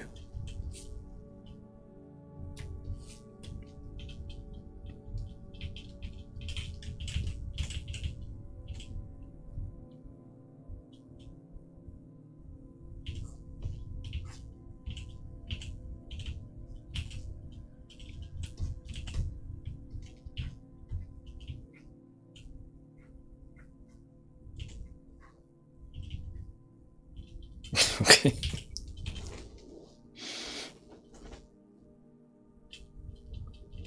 I'll take it. Fine.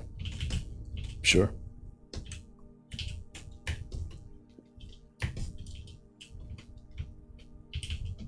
I happen to like my words.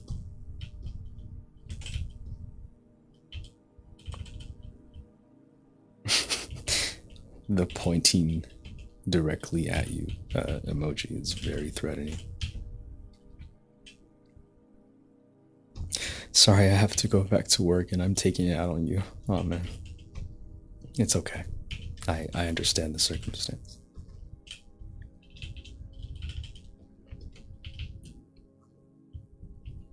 Good luck at work, though.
Also, Kill, do you use a tablet? Do you mean like a display tablet? Or like tablet as opposed to mouse? Or something else? I use a pad tablet, just a pen and a pad, no display.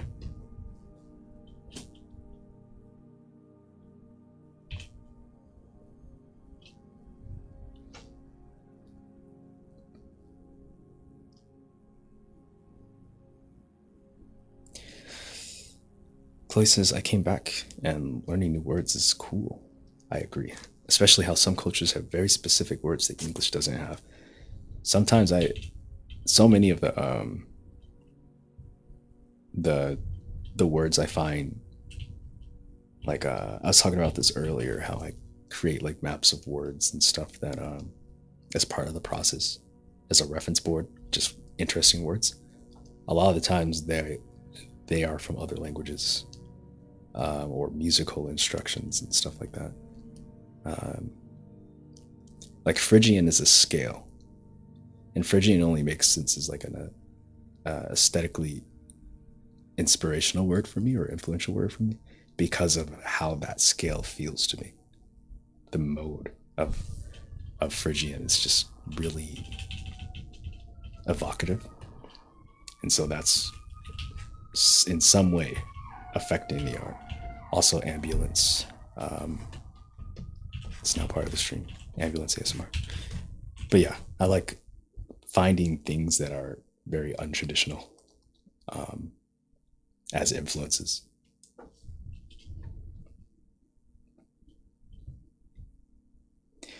Yes, like drawing tablet, not display. Yes, yeah. This a pad sits flat on my desk. I look at my monitor. It's most ergonomic for me. I have a similar one and I miss using it. Might want to try it out again, but I do love how accessible Procreate is for me. Well, that's good. Yeah, you gotta do what's comfortable and accessible. I only like the pad tablet because it's the most comfortable way for me. Yeah, the most comfortable and accessible way for me to do digital, or to a broader extent, work with color in paint, in air quotes. Painting isn't as accessible to me, color isn't as accessible to me, so when I want to do those things, I just do digital.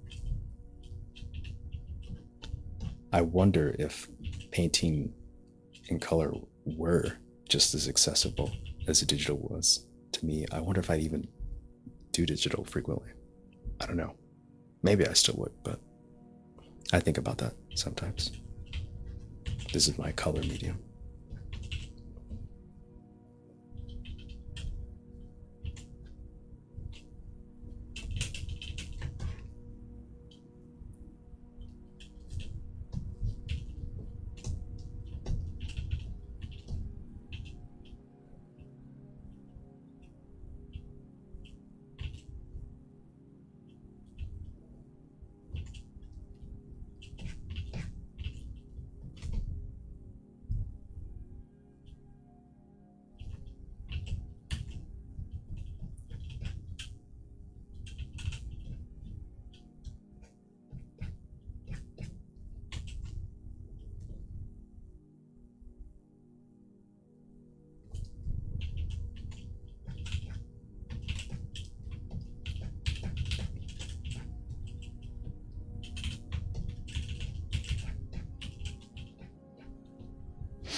I have access to both. Uh, I have access to both, and sometimes you simply don't feel like getting messy that day. How that makes sense. Digital is way more accessible, but actually painting feels more bodily and rewarding, or present too. Yeah, that's the key. I think that's the key thing that um, makes me go through periods of exclusively traditional for a long time until because like my traditionals, it's just pencil. So when I want the experiential, like bodily feeling of connecting with paper, it's traditional. But when I want to work with color or make big shapes and paint, um, that's what makes me come back to digital. That's why I'm doing digital right now. I've wanted to paint for some time.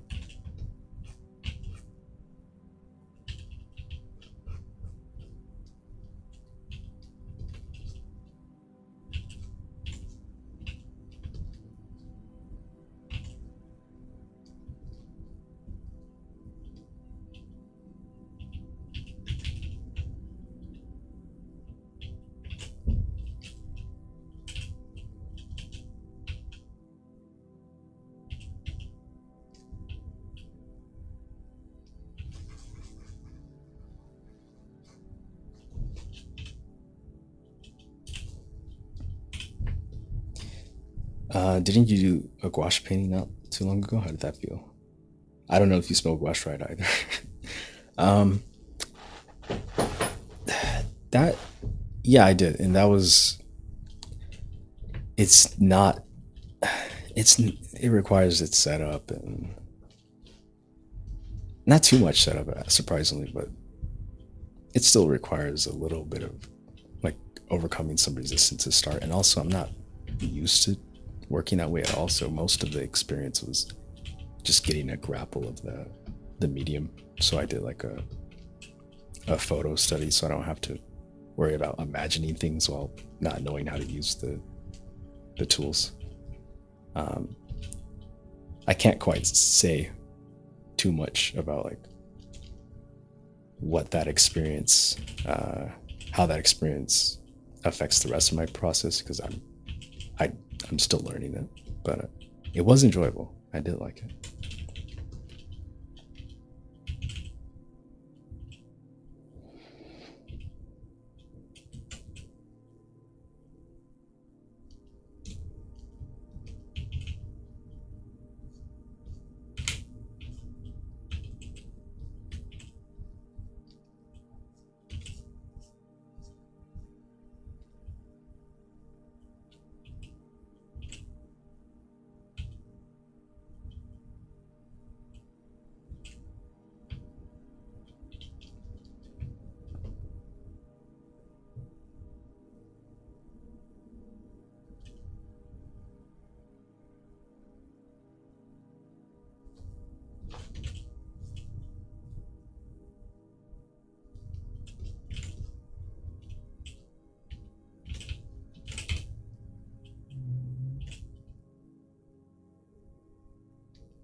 I don't know what's been going on lately. I don't know if I like, need to clear my cache or if something's hogging memory, but every time I use the liquify tool, as of yesterday, it lags like an obscene amount. And that's not cool. Not cool at all.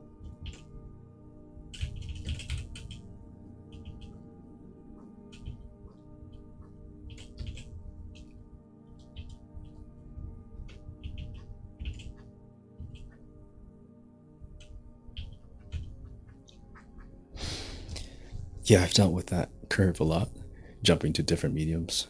But I think back to our conversation on how drawing is the root of all mediums, at least for me. Find a process more natural. Yeah, uh, I think. I mean, the experience I had starting gouache probably went a heck of a lot more smoothly than someone who doesn't have much background in like 2D work to begin with. Um, I had that to draw on, like the pun not intended. I had that experience to draw on, but the yeah, the main struggle of a new medium is just like getting a sense of like how the paints interact, mixing the colors and whatnot. I mean, I don't play around with new mediums a lot. I just use the same few things, so that's kind of a new experience for me.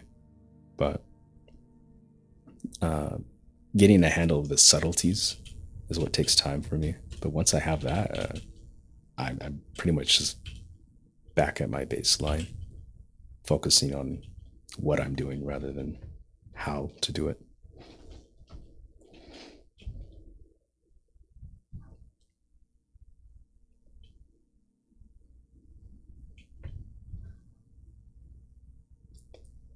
Maybe you have to give your PC a nice little pet and reassuring words of comfort. Maybe, but I don't know if I will, because I just doubt it. I doubt it will work. So, well, maybe it's worth a try.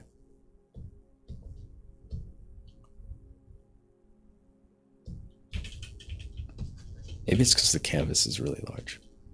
I'm working at a slightly larger than normal size. Definitely slightly longer than normal. It probably doesn't like that.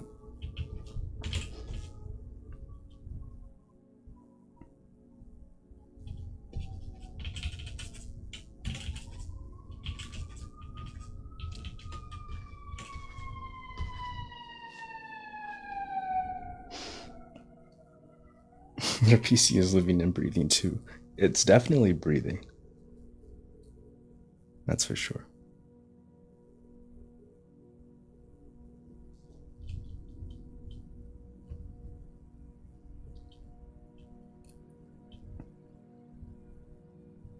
I I didn't know there was a way to take that out of context. I didn't even think about that until you mentioned that. So I think it's your fault.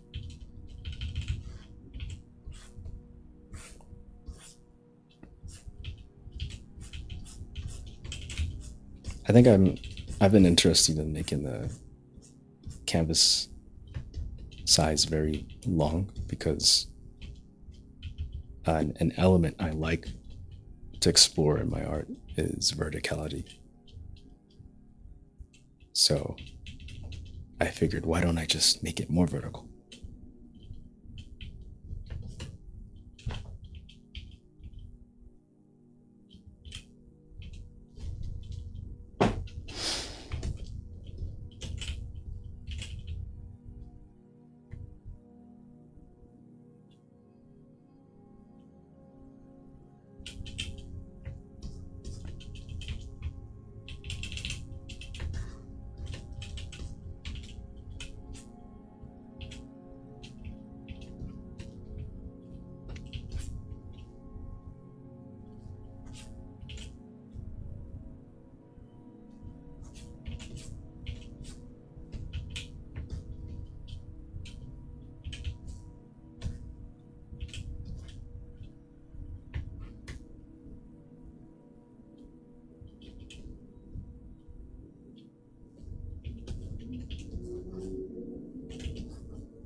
God, my lag is so bad.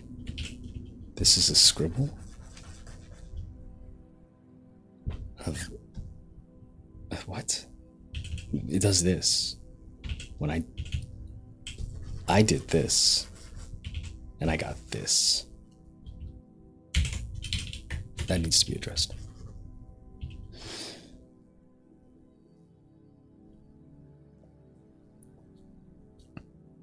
Yeah, I definitely see the sculpture influence the way you shape forms. This was just a few strokes before.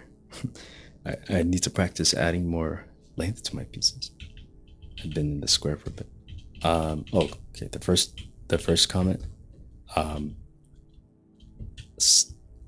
I love cutting away at a massive nonsense. It's just it feels most comfortable to me because especially when I don't know what it's gonna look like. Picking away at it is just how I kind of figure out what that might be. So it's a lot of fun. Need to practice adding more length to my pieces. Yeah, to me the square feels restrictive. I can't do a square. I've tried, but as soon as I start working in a square, I want to elongate it or stretch it in one direction. Hey, to each their own.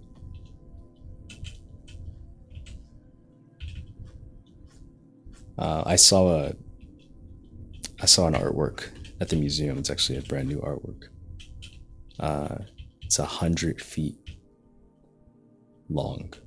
It's on a giant wall, and it showed me like, dang, scale does something.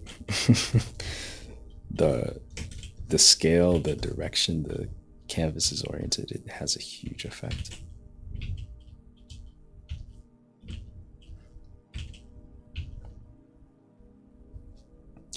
Chloe says, okay, going to life stuff now. Thanks for the stream, and it was nice, relaxing. It was a nice, relaxing morning to slowly wake up with. Hope you enjoy the rest of your night. Thank you. I hope you enjoy the rest of your day, and thank you for stopping by.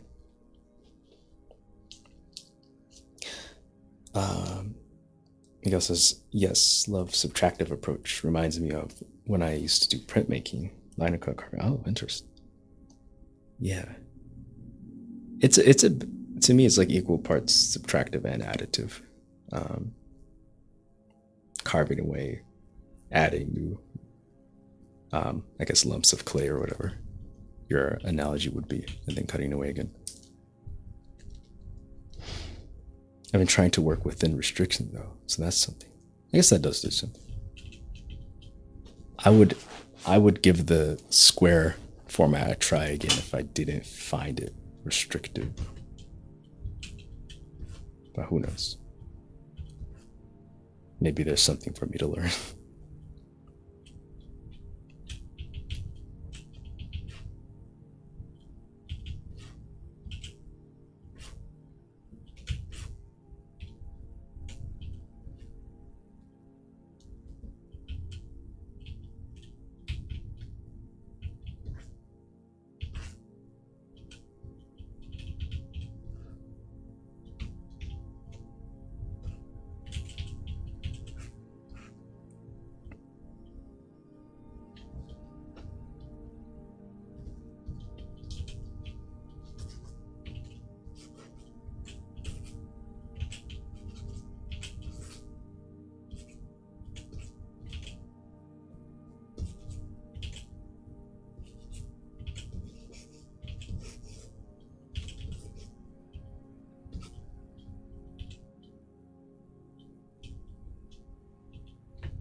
I would be drawing with you, but I feel called to tidying at the moment.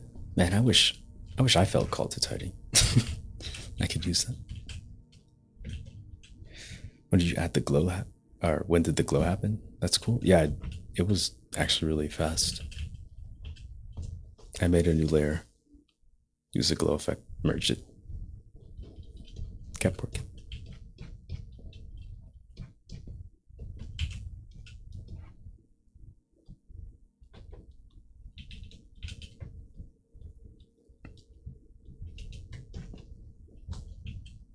Figuring out what this wants to look like.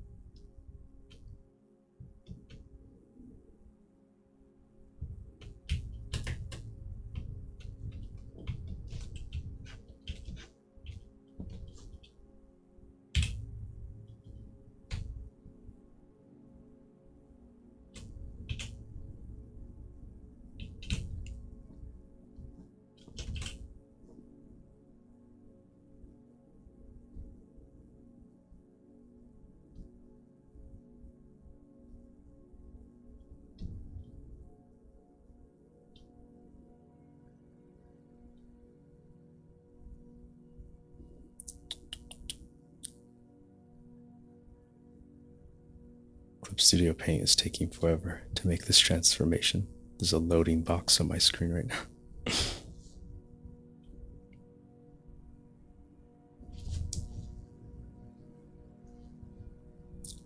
Still loading. Okay. I've done this a lot on stream before, but I made a copy of the layer that I was working on and distorted it. And I'm just gonna keep distorting it so it looks all silly. Then I make it a clipping mask, and then I make a blank layer beneath it. Now I can draw with that effect. I'm drawing with that other layer. And my impulse is telling me to make the hair this long abstraction. And so I'm using that new layer that I made to draw that shape.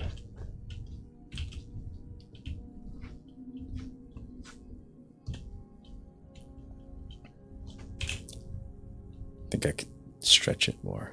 Oh, that's probably a bad idea. It's gonna take forever.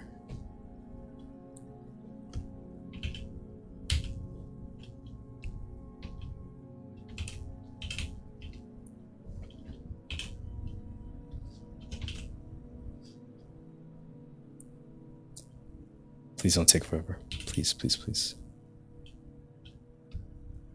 Okay. Loading, loading, loading. Oh, that was fast. Cool.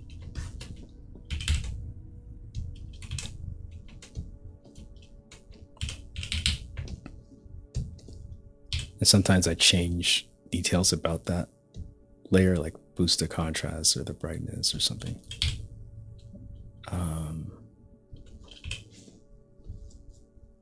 So it's a little bit different.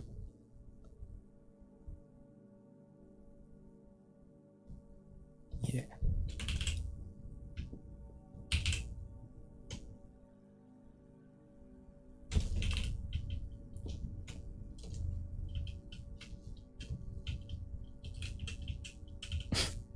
That's so dope. Thank you. I don't know how my process like evolved to have that as part of it, but it's part of it.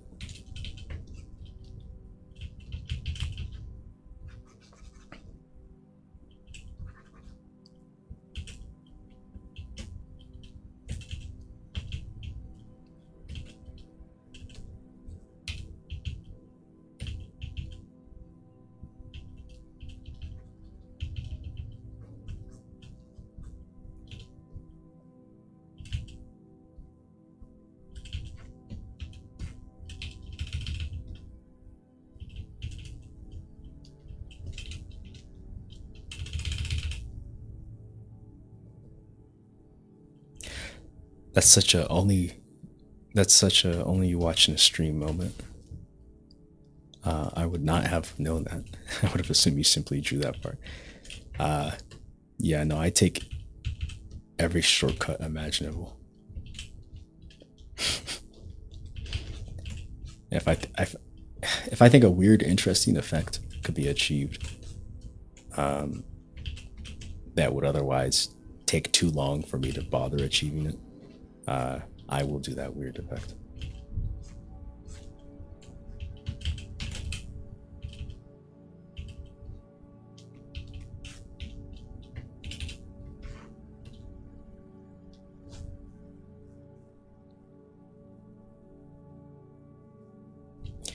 You know, I think I do a similar thing in my traditional work when I scrape as mark making. It reveals the color or layer underneath. Is that like with the pastels? That sounds really cool. Scraping. Heck yeah. We've all got our weird tricks. A pencil artist I really like, I heard them mention in passing that they smudge, not with a blending stump or their finger or anything. They smudge their pencil work with the eraser. Like they cake the back of the eraser or the pencil, the eraser on the back of the pencil with graphite. So it kind of slides instead of erases. And they use that to make soft, like diffuse smudging. I was like, what the heck? What kind of mastery do you need to have over the nuances of the eraser to do that? But there are so many weird techniques out there. I love it. Pastels and painting, yeah, that's cool. Scraping and painting, I like that. Might steal that. That reminds me of something my digital art teacher said. In digital, there's always a faster way to do something. Yes. Absolutely. And the goal is to do everything as fast as possible. I'm joking. I think there's a merit in wanting to do things the fast and easy way because it makes me more inclined to want to incorporate effects that would otherwise be painstakingly tedious, especially if I'm just experimenting and I want to see what it looks like. Why would I do all of these details? I wouldn't even think to get these details if I didn't do a faster way or a faster method of achieving it. And the cool thing is, this somehow influences the rest of my art. So now I know that these sorts of effects are possible, and then in my sketchbook with a pencil, I'll start doing stuff like this. I think the liquefy tool, I started using the liquefy tool to draw a lot. I start drawing like that in my sketchbook. It's an interesting side effect.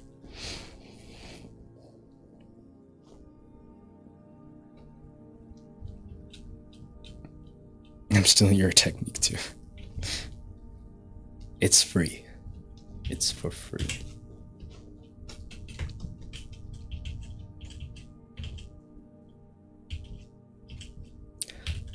Okay, I think I'm going to take a short tea break. I might be 10 minutes or so. Make a cup of tea. I'm gonna let's take a short little break. I will be right back. Oh wait, you said something. Yes, I love when a process in one medium transcends to another. That always happens in my own work. Absolutely. I love cross medium stuff. That's why I'm interested in so many things besides just 2D art, because it ends up influencing my 2D art. And then it feels special. It's like, yeah, I didn't look at another painting to get inspiration. I looked at something completely different and made it like, it's more of a unique experience for me, more personal. But yeah. Legit, I think most of my approach has been shaped from printmaking. That's such a unique perspective.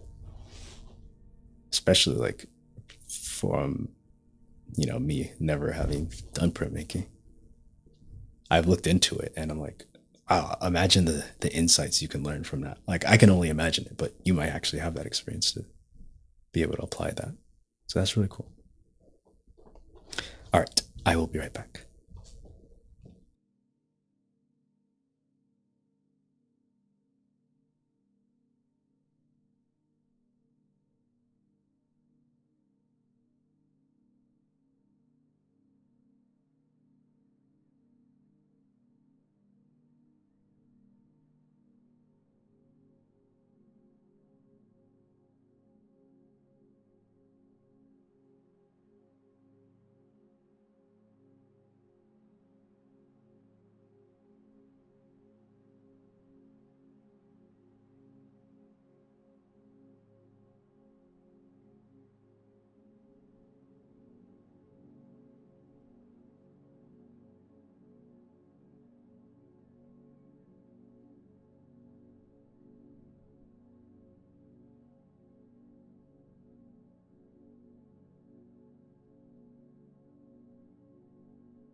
Hello, hello.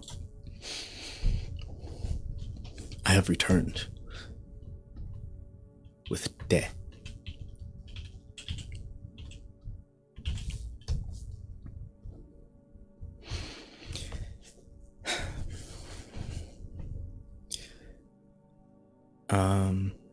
Miguel's room says, I feel like you love it. Printmaking, right? It sends you back in time. You'd love lithography, I feel. Uh, I I like the experience of like taking a workshop and they just like one of the things you do there is like printmaking. I'd love to do that for fun. Um, but like I don't know I don't know about making it a way of working like Alphonse Mucha or something. That sounds really intensive.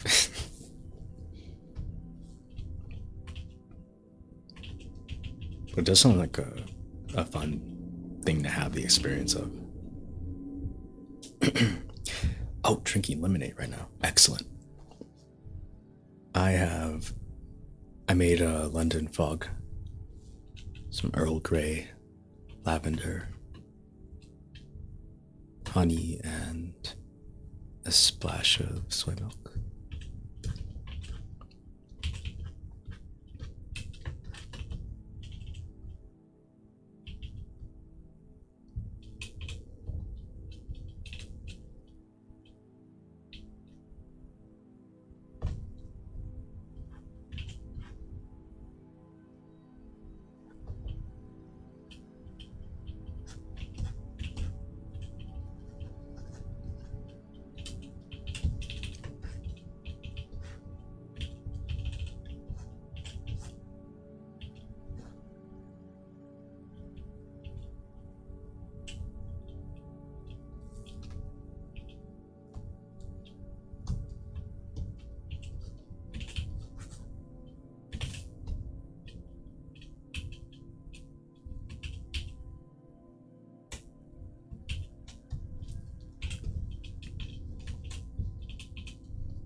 You never know how it might show up on your work, especially uh, I totally auto predicted what the next word was going to be. Um, you never know how it might show up in your work. Sometimes it doesn't show up for a while. That is true. That's true. Everything can influence everything.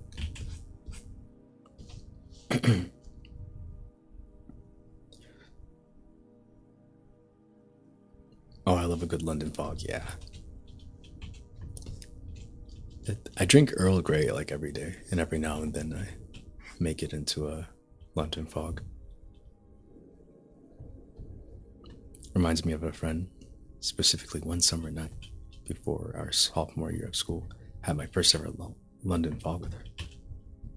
That sounds like a nostalgic occurrence.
I think that's what I'll thank my schooling for.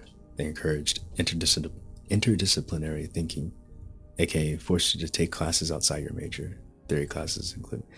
I have to agree with that as a university dropout.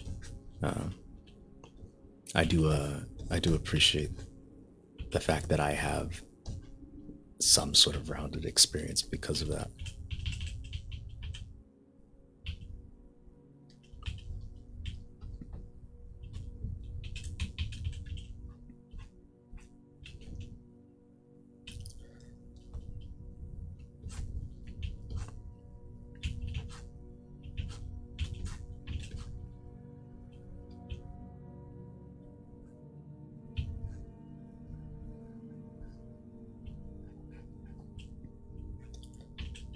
Here would be the point where I would stretch the canvas like this or something and just continue working. But I'm trying to confine myself into this aspect ratio. I can still make it larger, actually. Yeah, never mind. I can make it larger.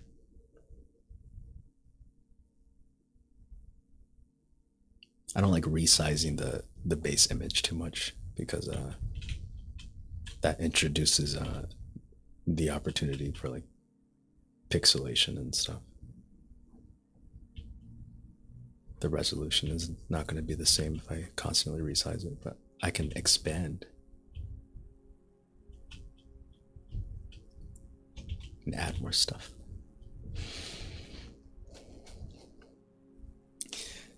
To be honest, makes me consider taking up grad school. I don't know what for though. My current program is giving me giddy feelings of being in academia again. I wonder how. Oh wait, different. I want to comment on that part. I how does one find themselves in such a program? I'd love to have that kind of experience if it's what I'm imagining.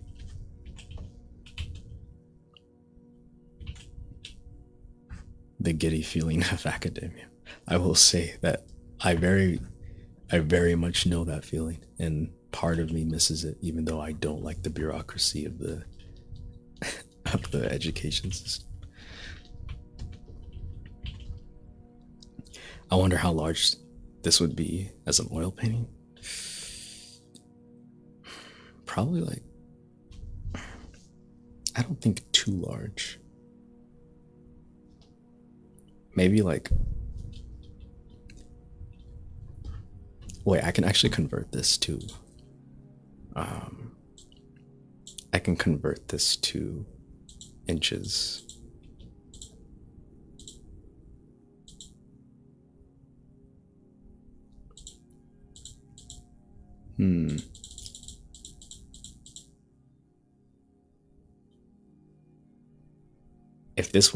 If this was a painting, it would be like 2 feet by doing mental math. 2 feet by over 2 feet by 5, 2 by 5 ish, sort of.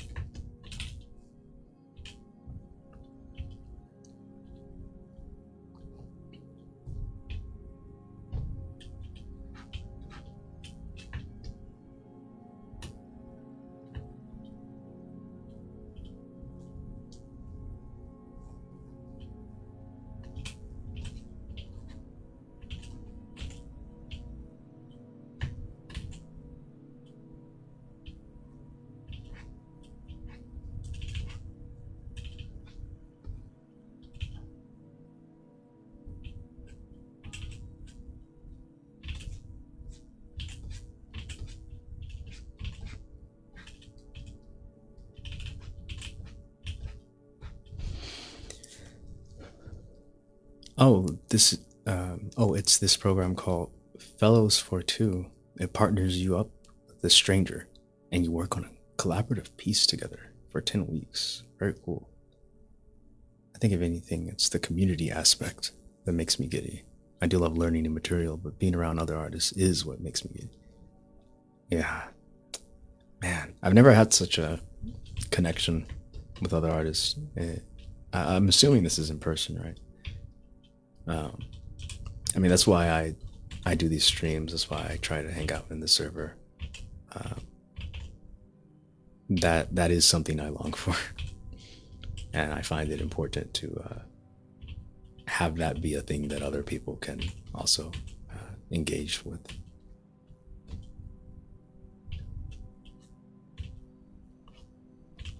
Is this like some local thing?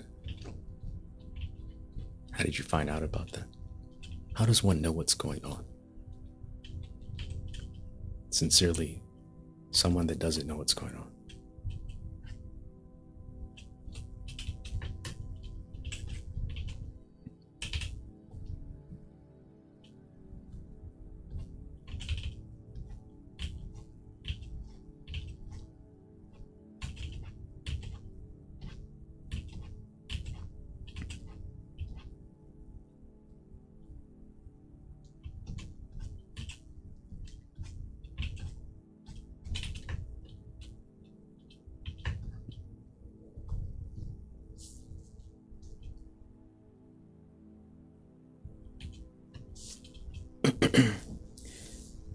Oh, it's actually online. It was a response to wanting to foster connection and collaboration during the pandemic. Oh, hmm. So is this something like I could just look up and be involved with, or is there like more to it than that?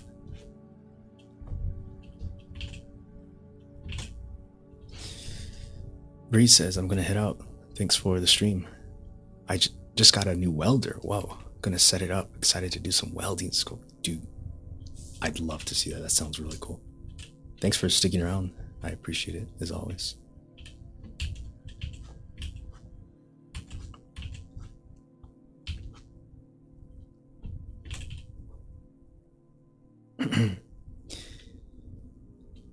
It's a forum page called Fellows Collective, founded by Ali Wei. She wanted to bring artists together, and it started to branch nationally. Oh, okay. Huh, I missed that. I definitely missed that. I was too busy worrying about flunking classes during the pandemic.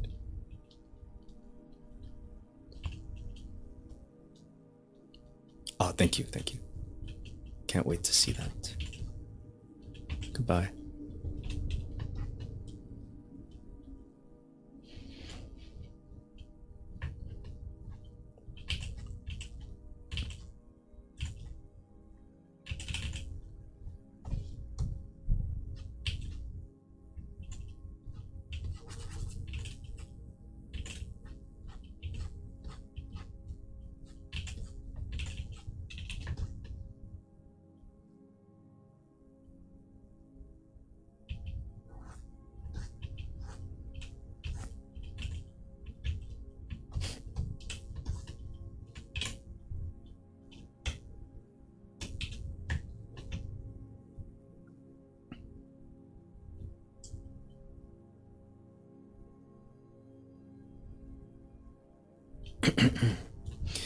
Wonder what would happen if I blur this like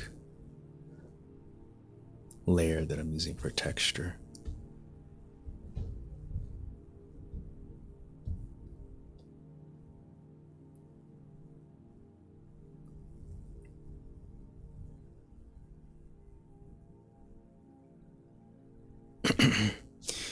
To be honest, I was unsure to join myself because my art is a bit more removed from the artists they did have at first, but I see it expanding with each new cohort.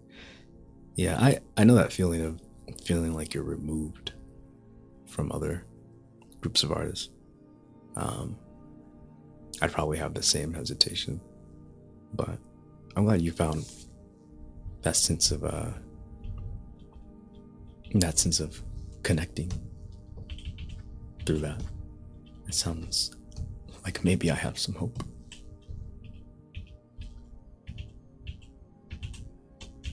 Okay, unblurred, blurred, unblurred, blurred.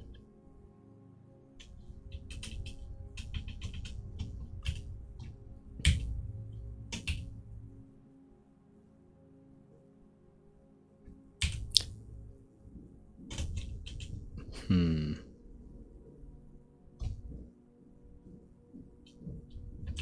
I can't get caught up in making such a choice right now. I'll just do both. I'll keep the blurred one, copy it.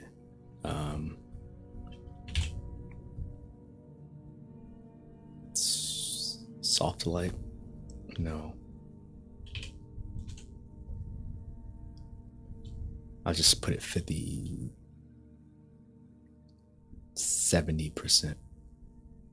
60%. Opacity, merge it down. Okay. Both.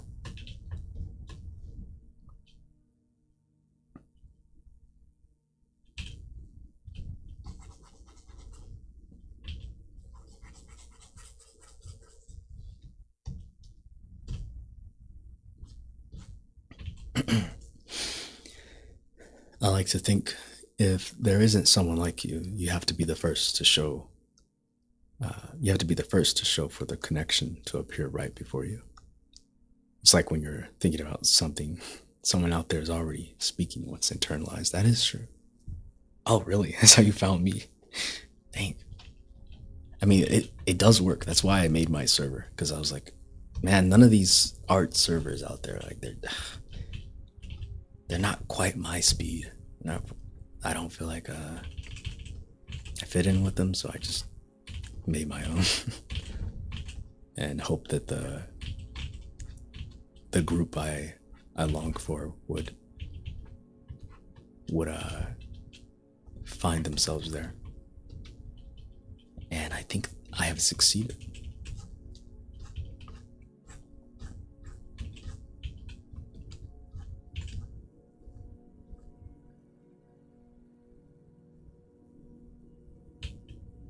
Oh man, thank you. Heck yeah.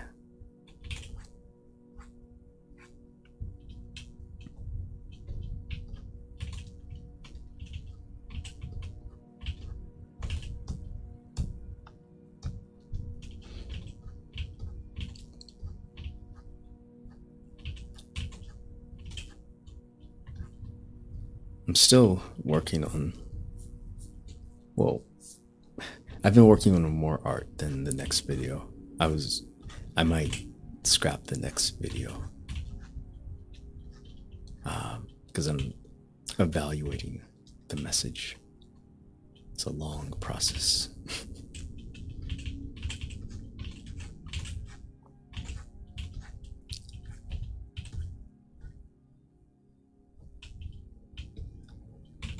I'm in a weird spot where I don't know how to present the next video, but I know what I want the video. I know what I want the recording to be. I just don't know how to present it. Still working on it. But I know what the video after that is going to be. So I kind of just gotta wait to finish this video and then wait some more time so I can post the video that I already have finished.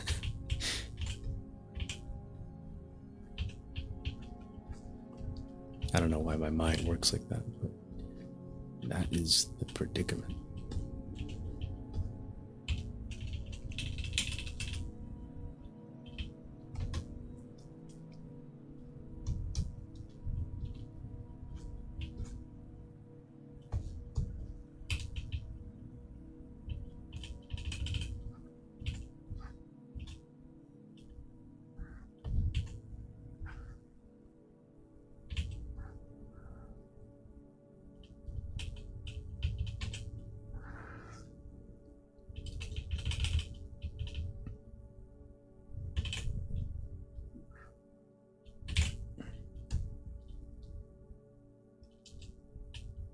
Patiently waiting for the next video. I appreciate your patience.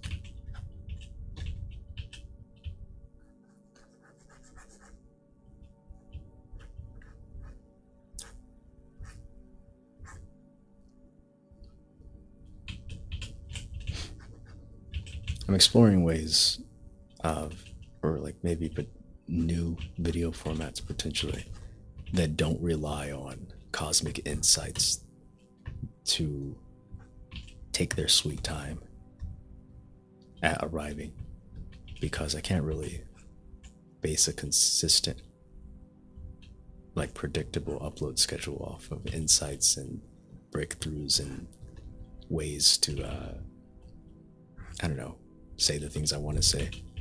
That, I don't know, the way I make the videos doesn't really fit neatly into an upload schedule or any sense of consistency. It's just ponder, go about my life, get an insight, write a paragraph, wait, write a new paragraph, and then spend the time to like kludge them together into a video I think that gets the point across. But if that's not happening, I can't really do anything unless I have different types of videos to make, which I don't really have different types of videos. It's just streams and the talks videos, but I want to expand my output.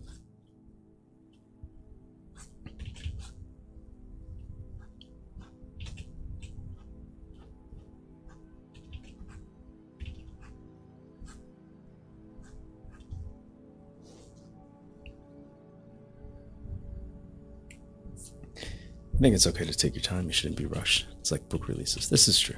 This is true. I refuse to rush the videos. That is one thing. If I'm writing, it doesn't matter how many pages I've written. If I feel like I'm rushing it or if it's not coming from the right place, I drop it. Might come back to it a year later, which I have before. But no rushing, no forcing. It's my policy.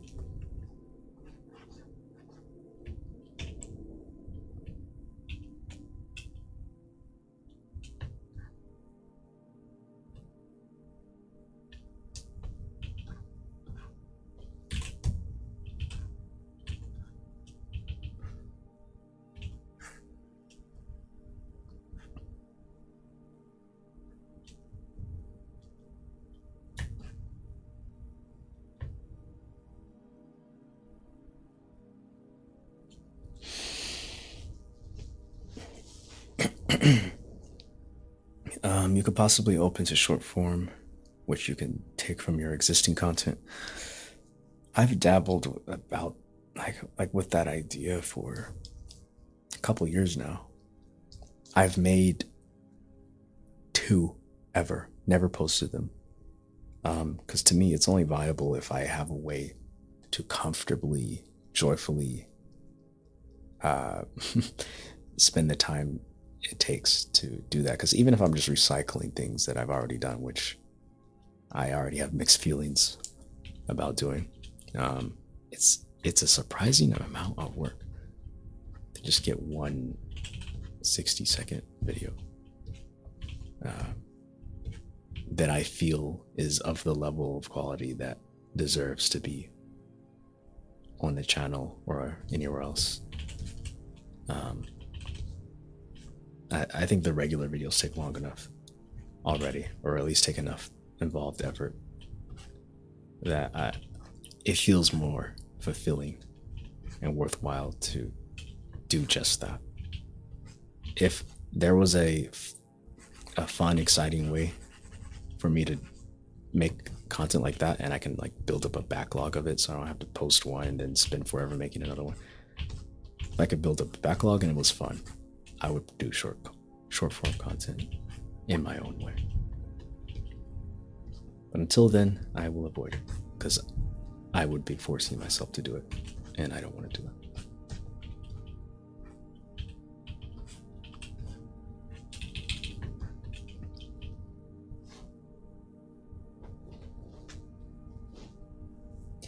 Balancing uploading and making is tricky though, but I think that's why I've been making my pieces in Procreate and planning to upload them later.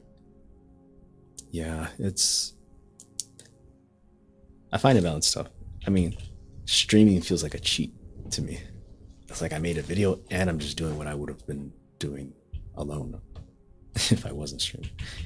So I like that.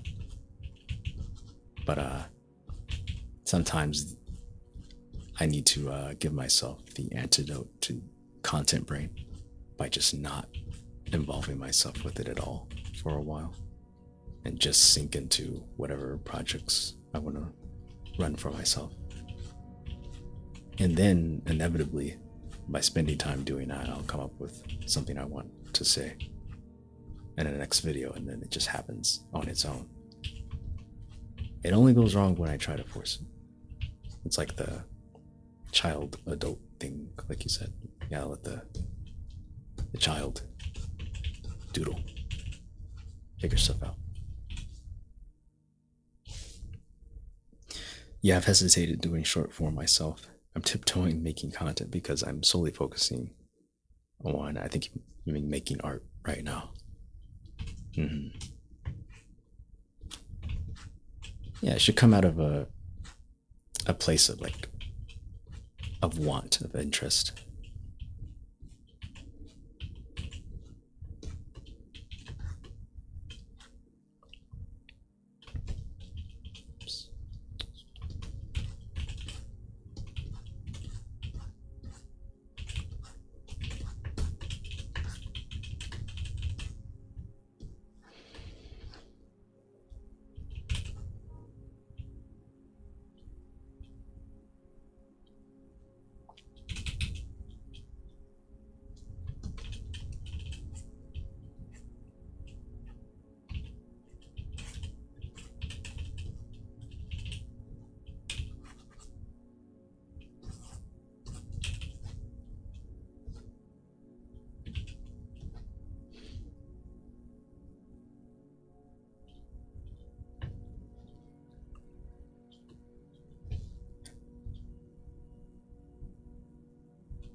Yeah, that's the biggest reason I hesitated on content creation. It's such a different skill and brain, but very rewarding in this current climate. That is true.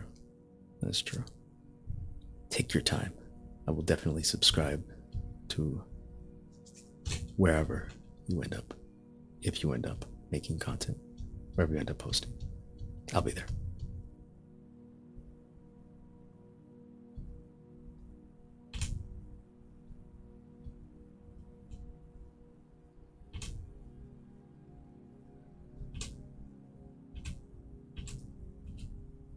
Cool.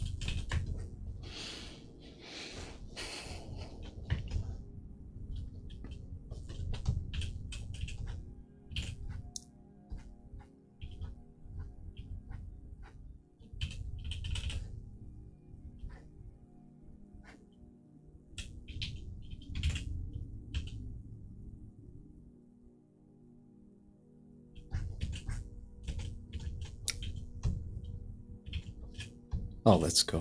I'm honored.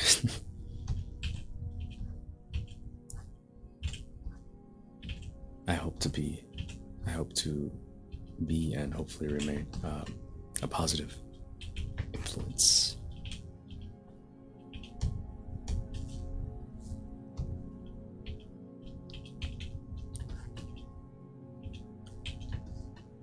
Okay, this layer where I had this effect, I'm gonna merge it down. So now this is its own thing. As before, it was like this. If I move it, the texture stays in place. Now I merge it, it's one object, and then I merge it back down to the main layer. Boom.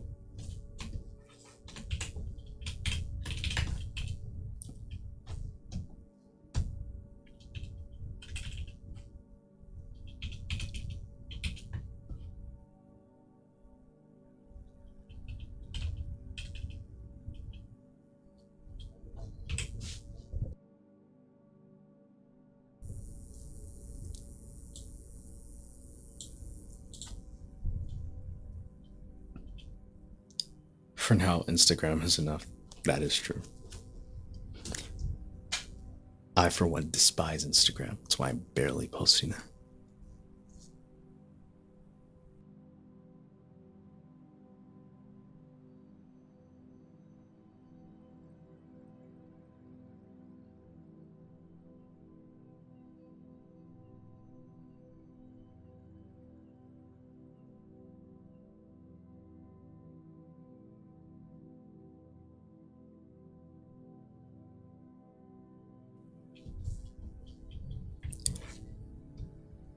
You love it. Hmm. Interesting. You're a lucky one then. I think if you can love it, that's only to your advantage. Like if you hate it and you're still trying to post on it, I mean, something I would do. You're only hurting yourself.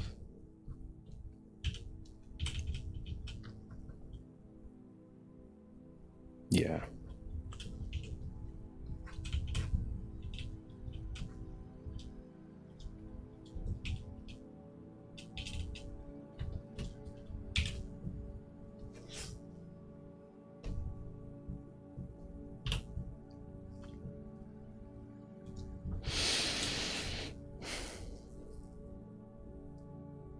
Oh no, not okay.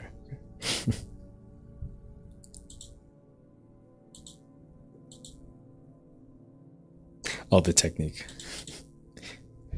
Okay, I was gonna say. It's like whoa.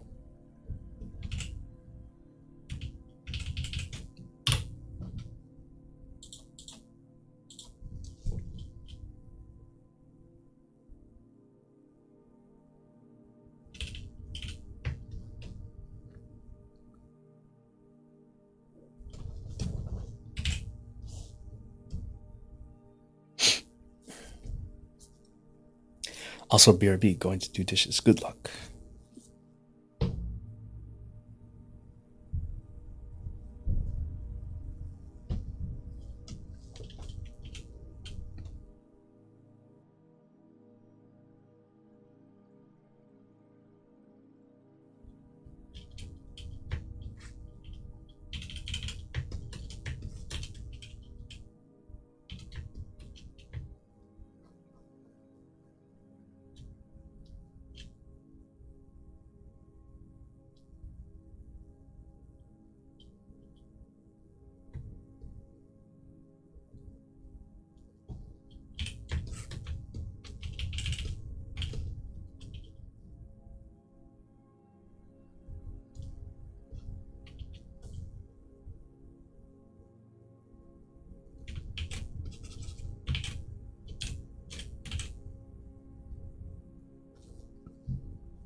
I'm saving this for the first time. An hour and a half in.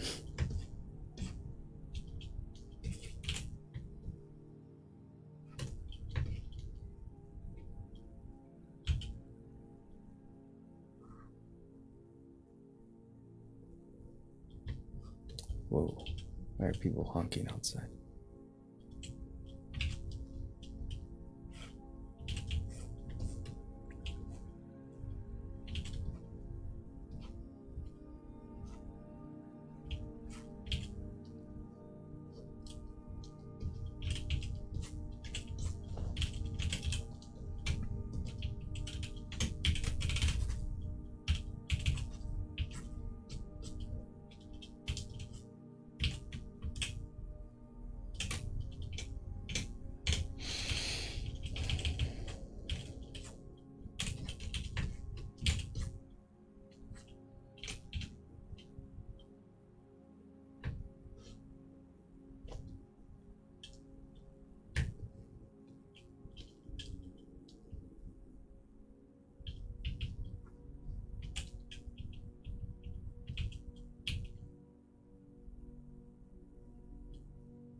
Welcome back.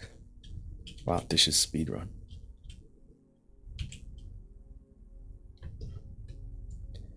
No, I saved over an hour and a half in, so almost 2 hours.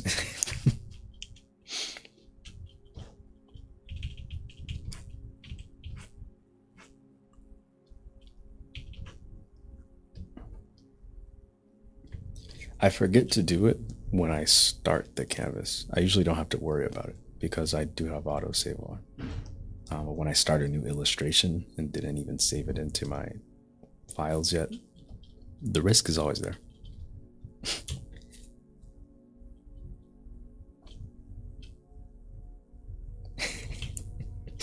Yes. Maybe that is a bit concerning. Sometimes I just forget. Okay.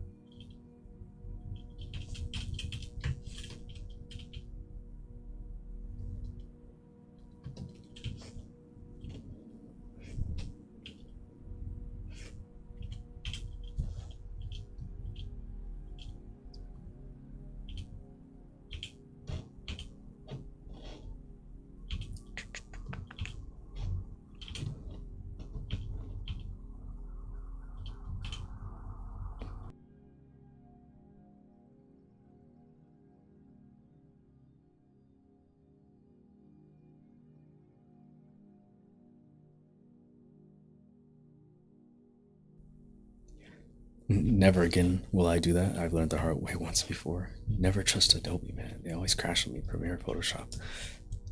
I think that's my strength. That's probably why I have this, what could be seen as a bad habit, but hasn't caused me problems. I don't use Adobe products. I'd probably be singing a different tune if I did.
It just occurred to me that the very strange way I work would be a lot harder on Procreate unless I just use a mouse, not a mouse, use the keyboard. Well, maybe a mouse too. I don't know.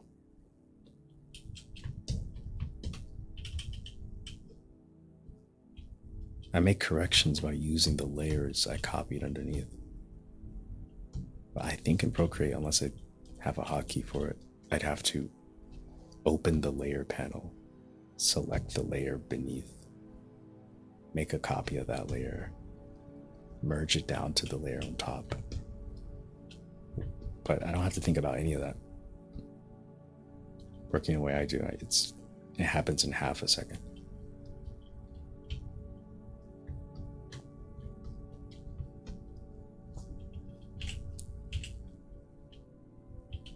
And I think making things easier makes me more likely to do them.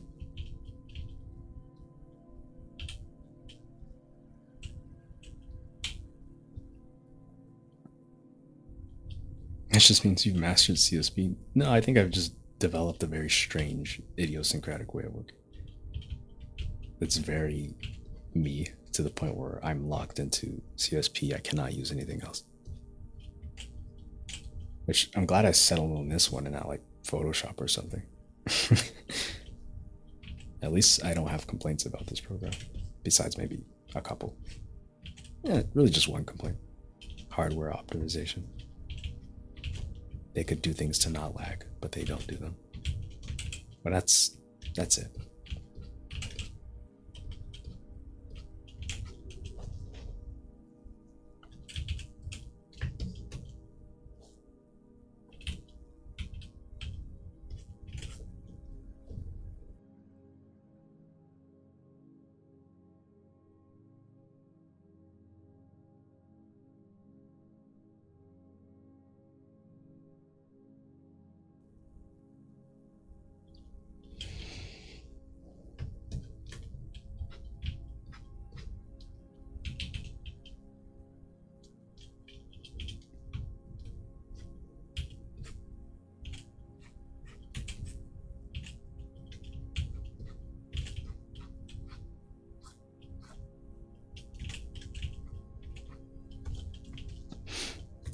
I'm liking including black in the strands of hair.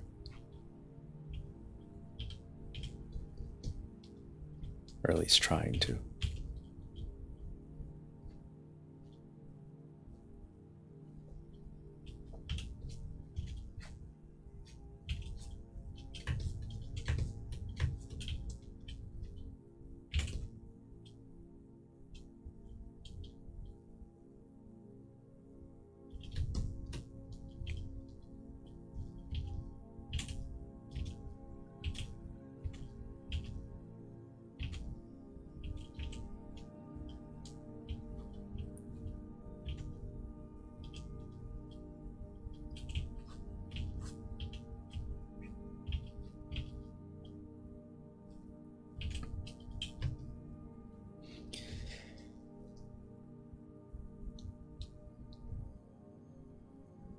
I'm happy to say I'm in a more busy season of my life right now. Oh, me too. And I'm glad to hear it. Yeah, it feels nice to have something to occupy yourself with. That's why I'm trying to start a project for myself. And I've got some humble beginnings, so that's always promising.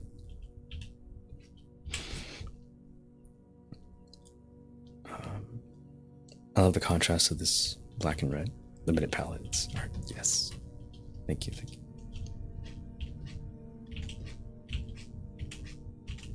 I think that's just inherently what I do. I don't rely on local color. It's like none of this has to be a certain color.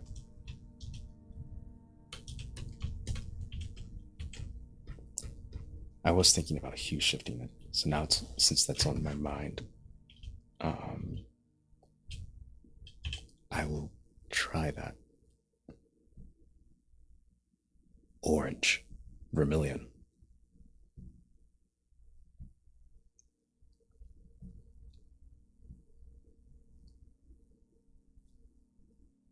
Okay. This has shown me that I want more red, but I also want a little more color variety.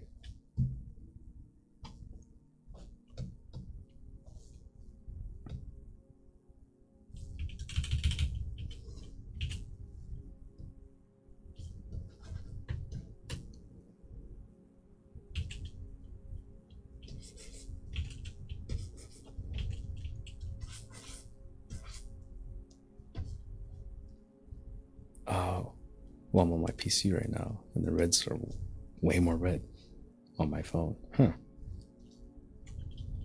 Interesting. I always wonder how my art looks on other displays. I don't look at it on other displays often, especially not while I'm working on it. I also think it's funny that I always draw on a resolution higher than 1080p.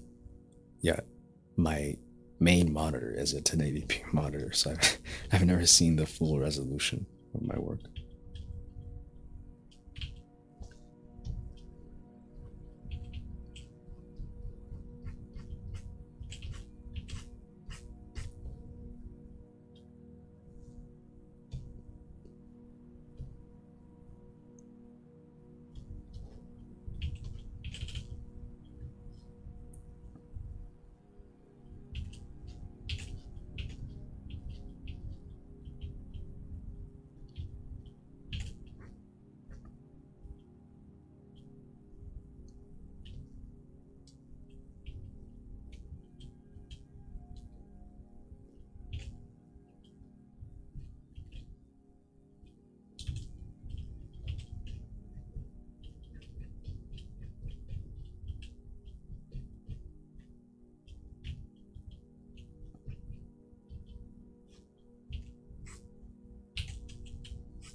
Okay, I think I think it's time to start signing off very soon.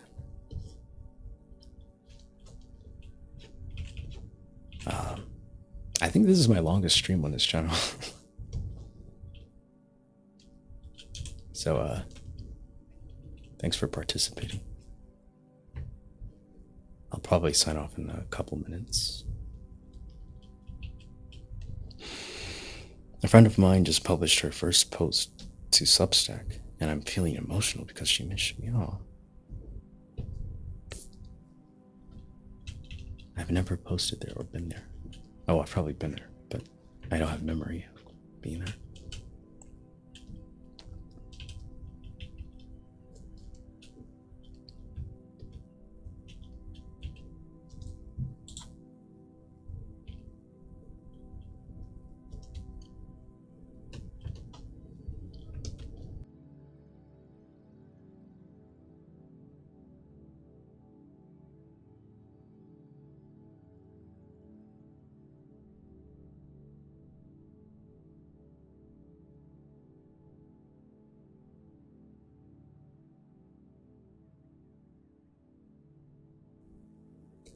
I had to mute for just a second because someone was blaring very loud music outside. And don't they know I'm streaming? A bit disrespectful, if you ask me.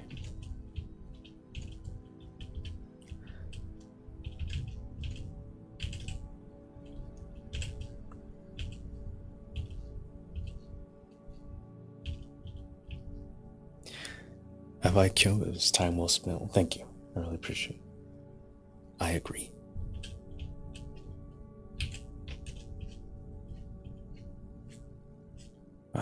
Yeah, I think this is a good spot to call it.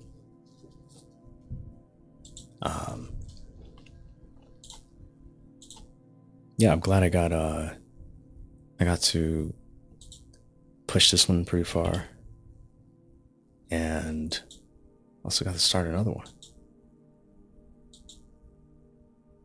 That's cool. This is what we did today. I'm trying to I want to sometimes I take the last painting I did and put it on my reference board. So that's probably what I'm going to end up doing. I'll like color shift this one, plop it on the board, make some edits to it, whatever. And then I'll keep that one in mind while I work on this one. And that helps me make them cohesive. 2 drawings in one stream. Well, I kind of cheated.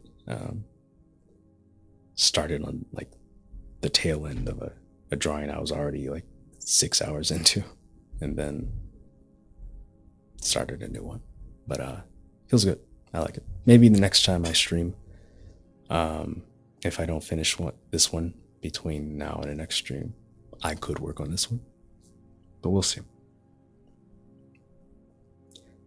That is disrespectful. You put up a sign and everything. That is true. I did put up a sign by going live and notifying everyone in my Discord server. And it appalls me that people don't seem to notice that. Anyway. All right. I shall head out now.